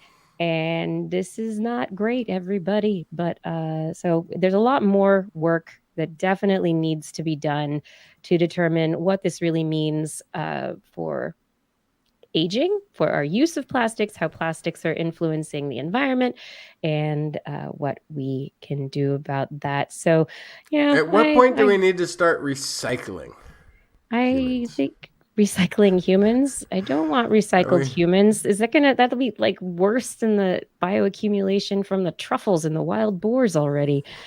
Sorry, you can't put that human there. It needs to go to the recycling bin. Do you know what Soylent Green is, Justin? You know what Soylent Green is made of? Is it cats? No, it's not. Why isn't it just cats? It's never cats. Why can't it be cat? Why is it people? I don't understand. Because that's more horrifying to most people. I mean, come on. It had to be people. Do you know what it is? It's made of people. Oh, my goodness. You know what this show is made of? People. You and our audience are made up of people who we are thankful for. And have we made it through another show full of science unearthed by people and AI?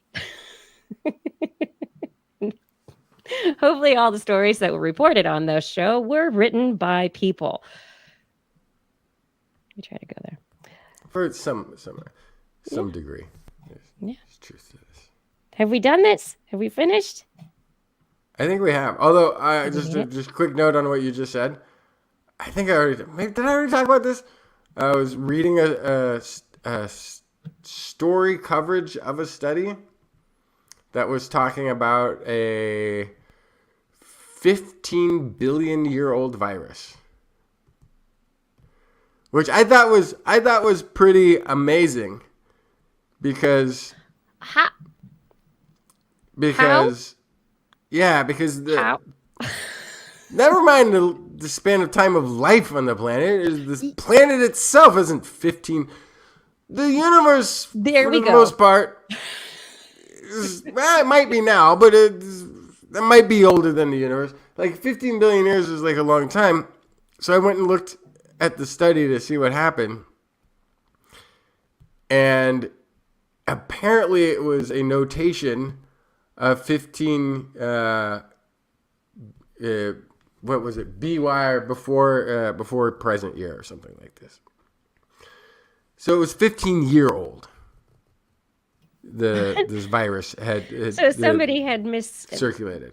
No, somebody hadn't misinterpreted. Somebody didn't read it. Somebody had the AI right there do their homework. And AI looked at, this looks like a billion years. Why not? We'll put that BY, put that BO, whatever it is. Put that isn't the acronym for a million years ago MYA? And then, so maybe it was B. Yeah, it was notated weirdly in the paper. Still. Like whoever wrote the original research paper did notate it kind of oddly, but it still wasn't a billion years. No. I guarantee you. Of course it wasn't. No, 15 billion year old introduction of a virus into pig swine, I think it was. But the point is, like, it's starting to sneak into all sorts of media now. You can't just read. You can't just read a news story. What if we said, go to the original sources and assume that a human try to has been involved in it? We've said this for years, though. Yeah. And there's a human name as the writer. I think they edited it, or they're not real. Like, you always have to wonder now. Like, did they have a fake person that they have writing stories now? This one, I think, is a real science communication writer person. But written by fake science writer. Although could be that the writer wrote a perfectly good paper, turned it in, and the editors said, "Well, we'll just have the AI proofread this." Could be AI editors. Might not be the writer. Somebody missed it, and it was a slip of the fingers on the keyboard. It's a lack of having read it. Yeah. If you're talking about a 15 billion year old virus, that's all. Anyway, I don't know how we got on that tangent, but it was. You did that, and it did. Yeah, but yes, it makes zero sense. We have not been doing the show for 15 billion years either, but we have made it to the end of our show for tonight. And we want to thank everyone for joining us. Thanks to everyone in the chat room for being here and chatting during the show.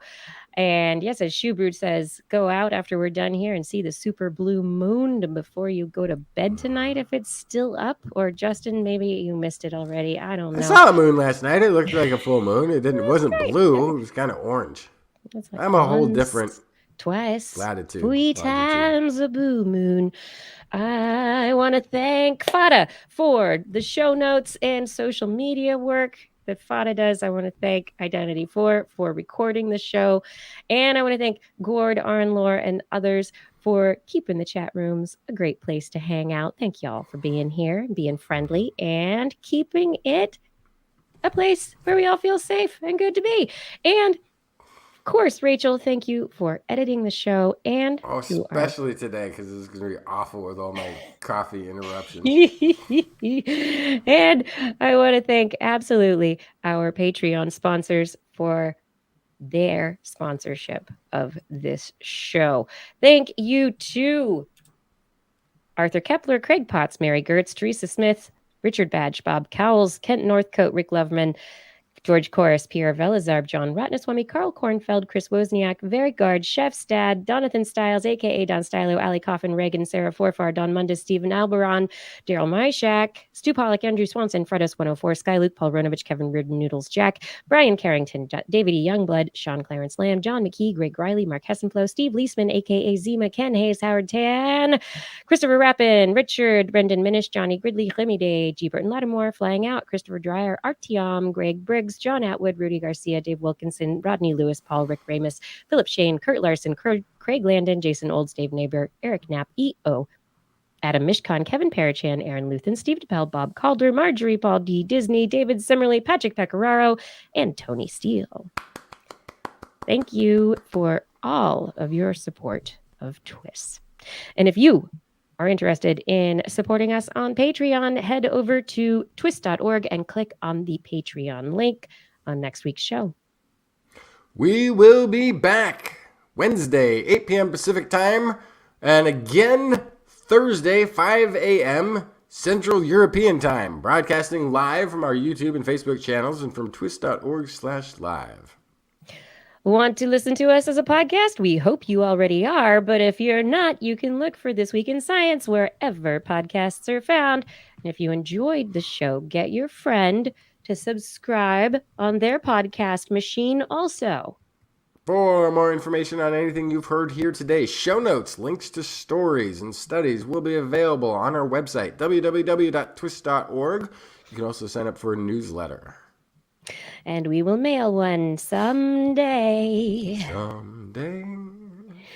And you can contact us directly. Email Kirsten at thisweekinscience.com, Justin at twistminion@gmail.com, or Blair at blairbaz@twis.org. Or in all of this, if you want to make sure that the email gets to us, make sure that you put TWIS into the subject line of the email so it doesn't get spam filtered into a bee hole that was containing pollen that's not really from a flower. You don't want your email in a bee hole. Come on. Never see it.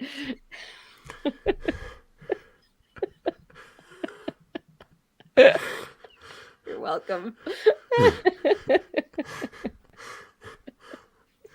Pun got your tongue? You can also hit us up later. I think we're still on the X box. TWIS at TWIS Science, at Dr. Kiki, at Jackson Fly, at Blair's Menagerie. We love your feedback. If there's a topic you would like us to cover or address, a suggestion for an interview, a haiku that comes to you in the night, please let us know. And we will be back here again next week. We hope you'll join us again for more great science news. And if you've learned anything from this show, remember, it's all in your head.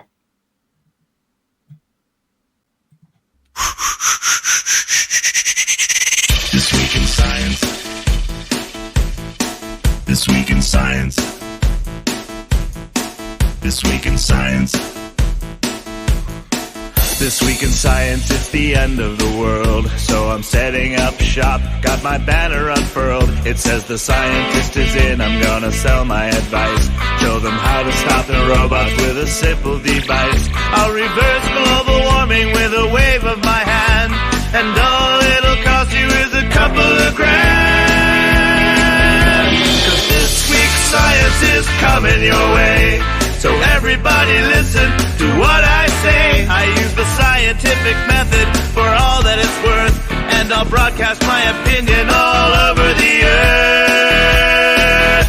'Cause it's This Week in Science. This Week in Science. This Week in Science. Science. Science. Science. This Week in Science. This Week in Science. This Week in Science. Science. Science. Science. Science. I've got one disclaimer and it shouldn't be news.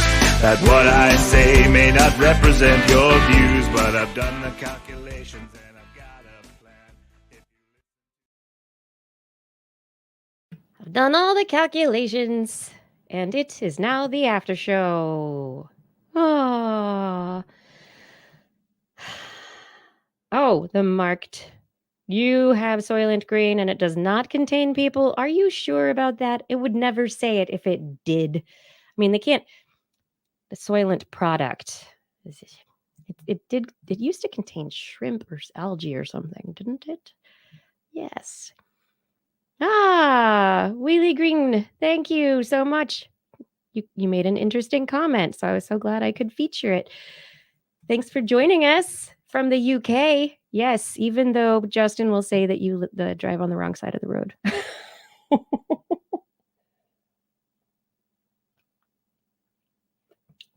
Oh, parchedness. Excuse me. I have my orangey water, and then I have my fakey beer, and it's all very good this evening. Yes. Oh, final whistle, Fada says.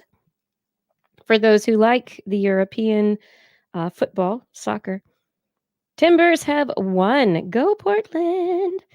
The Timbers have won over the Real Salt Lake 2-1.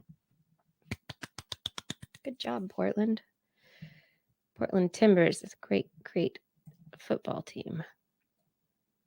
Thank you, everyone, for joining us for another show. Justin has disappeared. I'm pretty sure he'll come back again. Maybe? I don't know. He didn't hang up, so I'm guessing that he will. Oh, there he is. He's waving. Woohoo! And I am back. Yeah. You are back for a moment. You know, you were mentioning the driving on the wrong side of the road in the UK. So I visited London a little while ago, and they've got these signs painted on every intersection, every crosswalk. Yeah. You know, look to your left or look to your right or whatever it says. I don't even remember. Don't get run over. Look to your right. That's what it says. Look to your right. Mm-hmm. And I thought, this is so ridiculous for all these stupid tourists. You know, can't figure out. That's why they do it. And I absolutely needed it. Mm-hmm. Can I tell you?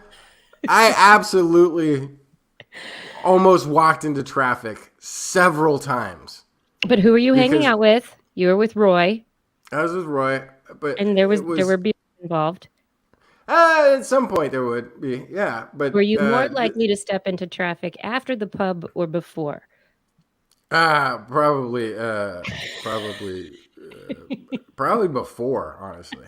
Actually, it's a weird. I don't want to get into it, but there's an episode of WKRP which nobody knows what that show is anymore. It's about a radio station, TV show about a radio station. And what's a radio station even? No, yeah, I used to love WKRP. And they did a with what was this? Johnny? What was Johnny's name? Johnny. Booger. I just remember him yelling "booger" on air and like getting in trouble. But they did this. They had the Johnny Rocket. Johnny. Someone don't know. Go ahead. Somebody's got to remember this. Somebody Google it even. I am Googling. Worth it for this story. Johnny Fever. Thank you, Fada. Johnny Fever. Thank you, yes. Fada. Johnny Fever and Venus Flytrap were there, and they were doing a public service exercise where they had a highway patrol person, and they would drink on the air and then do a reaction test. And the more that Johnny Fever drank, the quicker his reaction got. Yeah. And I feel like, I hate to say this, but I feel like on some level, I actually share and emulate that in terms of my head is much more on a swivel and I'm much more aware of my surroundings, with a couple of social drinks in me, which is if I'm, completely going about my sober, normal life. I'm more like stuck in my, unsocial thinking. Yes. Mode, and I'm not paying attention to anything or anyone around me because I've got my own, I'm all in my own head. Ooh, that's what we need to do. And you get social and inhibition. You have to look. So So Stupid things bats to don't. So I guess strangers. bats don't need to be drunk to be paying attention to their. Yeah. So here we need to do is a hippocampal test of people who live in their heads a lot, and so sober how they pay attention to people and their surroundings, and how drunk, like so what it because how it changes the hippocampal social activation, social spatial awareness. And I Would think it love was trained on, attending a lot of crowded parties in my youth where there was a lot of interesting conversations going on and wanting to be part of all of them at the same time. Yeah. Was I think associated with drinking. Yeah. No. Les Nessman, the Les turkey Nessman, the drop turkey episode. That was that was a funny show. I'm gonna have to go find old episodes of that show and see, you go look at stuff. That show I thought was really great commentary, but of course everyone was stereotyped in a particular way, as Oh, of course. all the wonderful sitcoms were. Yeah. But Les Nessman, I how did always inappropriate appreciate was the it? fact that he couldn't pronounce anything, any last names that were Spanish, and in any way other than an Anglo English-fied sort of way. Like the golfer Rodriguez. What is he saying? The Chihuahua dog. No, it's kind of, it's the Mel Brooks style of comedy. Let's just make it really obvious. we're making a statement about society and culture, and television was never subtle. No, never subtle. What is television? I remember the turkey. It was not a good. It was hilarious. A Thanksgiving promotion that just ended really badly. Really poorly. Did you expect them to fly? Yeah, I thought they would fly.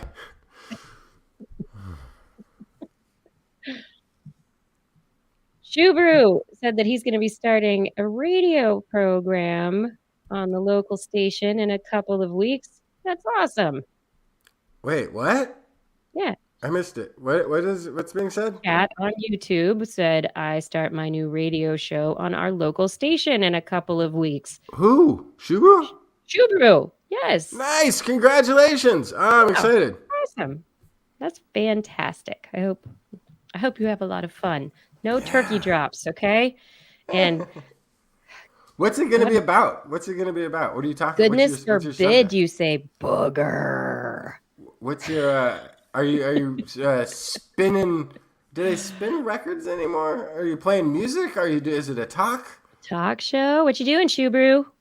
Inquiring minds who've been radio people for a long time, even though we're still on the radio. Podcasters for longer, but I do miss the days of being in the radio studio. There's something magical about not being seen and just being a disembodied voice on the radio. I know. What reruns of WKRP have most of the music removed due to music licensing problems? That is ridiculous. That just makes sense, but I bet you have a lot of great talent. Is it a musical thing? Are you going to bring musicians on? Is that what's happening? Ooh, live music on the radio is underutilized. Underrated, underutilized. Yes. Not underrated. It's just underutilized. Like you just don't. Well, it's hard to have a studio. It's like KDVS had Studio A or Studio B. Which had a room that they could set up a band in. It had its own mixer and everything. It was great. But they've got stuff now, like NPR has the Tiny Desk performances. And they do that because at NPR, even though NPR is this massive org, like they have to fit this idea in somewhere. And most of the time, the studios that they use for their broadcasts are not set up for that big of a group of people, for a band or for a live little studio audience. But no, somebody was explaining to me the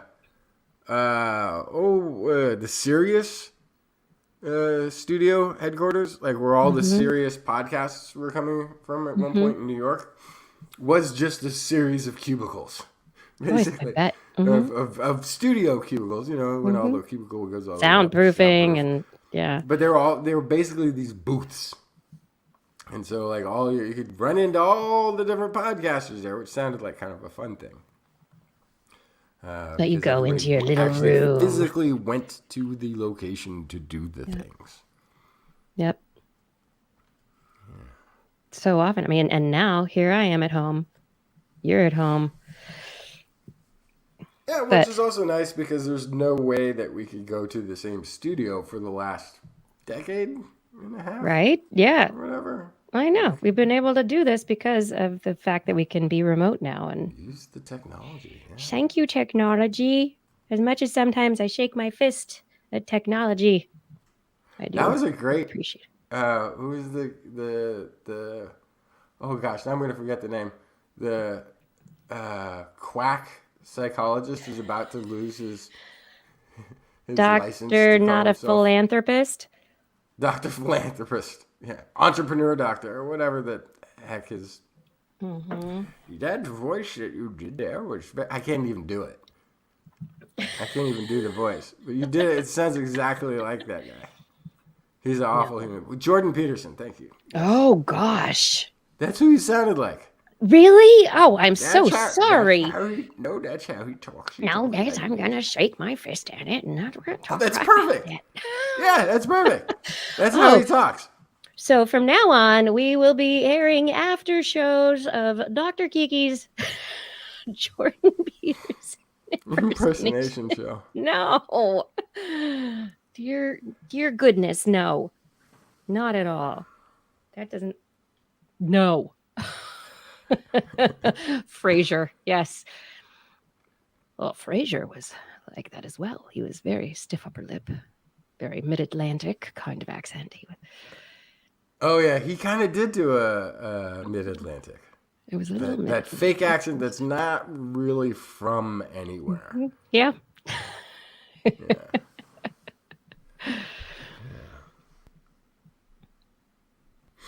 I need to go. I like a mid-Atlantic. You need to go? Okay. Then I need to go. I have Kai started school this week, so we are back to having to get up in the morning. What? Yeah. So I need to sleep. That's how I think I got this cold. Child's in school. Child in school is now bringing home friends for Papa. Viral. Little uninvited friends.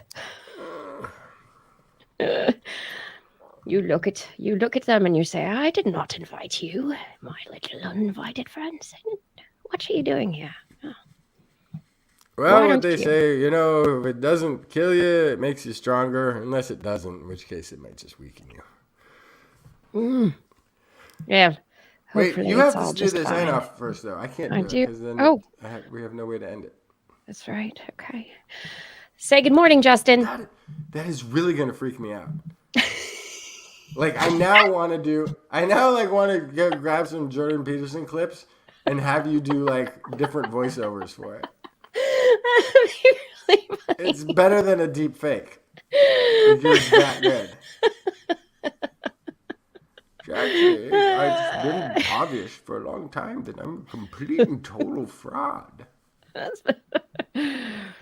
Oh, but no one would say such a thing, and it's really. But everyone is saying so. It's just my particular audience is adolescent boys who don't know any better, and I just say things that reconfirm a 14-year-old boy's sensibility about the world, and it's gotten me very popular. So I continue doing so, even though I'm getting unaccredited by his psychology organization. Because is that really happening now? Yeah, it happened. It's done. Wow. Yeah, but I mean, on the one hand, he's making a big deal out of it, but he's also making millions of dollars being complete crud.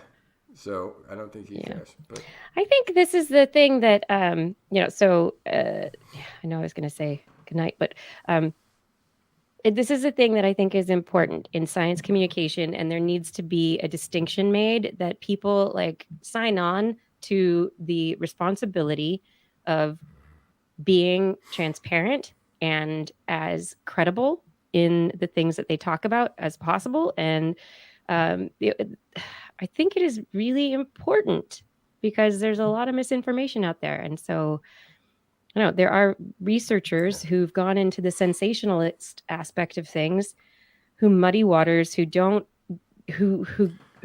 talk about things.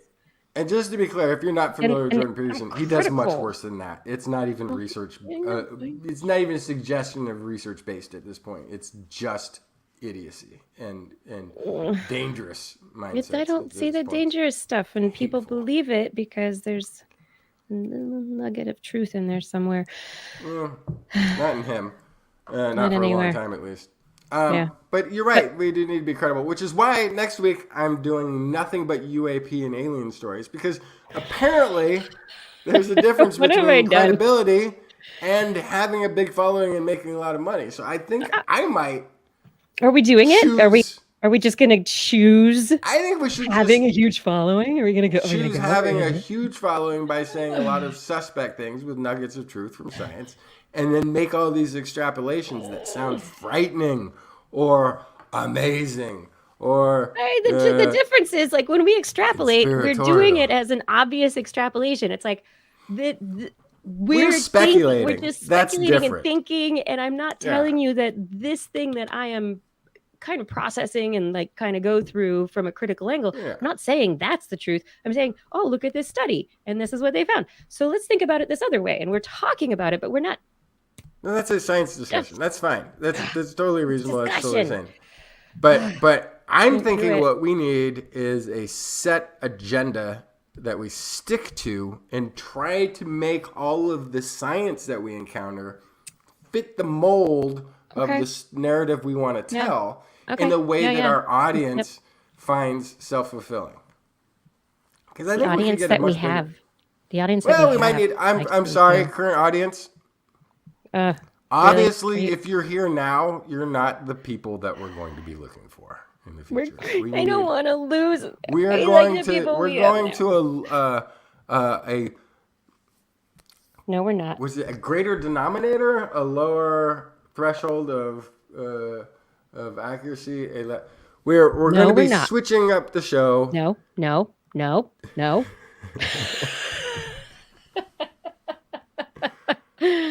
Oh, I can't wait for next week. This is gonna be fun. Oh, I can bring it. Don't you dare! Don't you? I totally can. I've got this entire. So there's this thing that I do. Okay, I'll really brief. I'll explain. You need to watch. Who is it? There's a new Brian Dunning and his team from the Skeptics the Skeptics podcast. He did a new thing that's out on, I think, Amazon Prime Videos. It's like the alien movie they don't want you to see, I think is what it's called or something. But it's a documentary, and it's actually pretty good. I enjoyed it. Okay. I'd love you to watch it.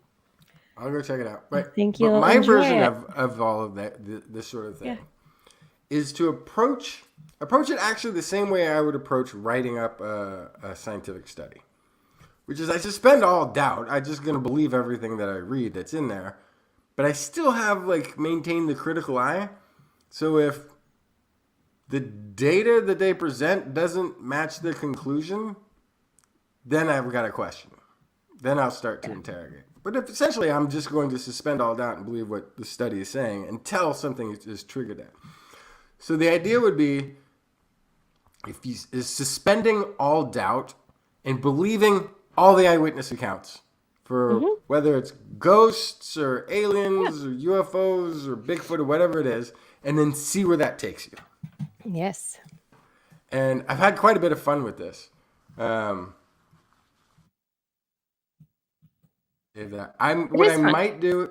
I might do is record it as a completely separate thing, and then if we ever want to take a day off, we could play I could just play it. Use it as a Justin takes over TWIS for Yeah. a day, kind of an episode. Yeah. By the way, I met the person. I won't Vimeo. say more than that. I met the person who everybody refers to as they. you met there are a few these no. I met the actual person who goes by they. So I now know whenever somebody's like, well, you know what they say, I know exactly who they're talking about. But I'm not going to reveal more than that.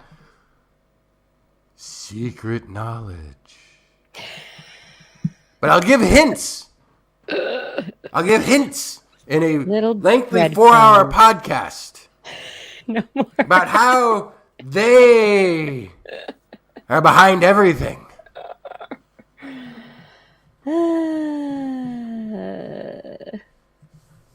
No, they're not. Although I do have to admit, in playing this game, Yeah. I did find a really good reason for Ancient Aliens. Which was you can't tell me. Kind of right convoluted. I can give you a really short version. No, I'll save it for next week. I'll save it for the after show next week. Save it because we've already done it. If you're still curious a week from now, I'll tell you that there's a sort of game theory, future technology reason why they have visited us in the past, which I didn't want to find, but because we're made of people. Because we're the energy. Nothing to do with anything today. They farmed us like ants. No, aphids. That's not it either. No. Okay. All right. No. Do you want to know? Do you want to know? Do you have time? No. It's only half an hour or two. I have to go to bed right now. Well, then say the thing. Say good morning, Justin. Good morning, Justin. Say good night, Kiki. Good night, Kiki. Good night, everyone. Thank you for joining us for another episode of This Week in Science. We hope you'll be back again next week.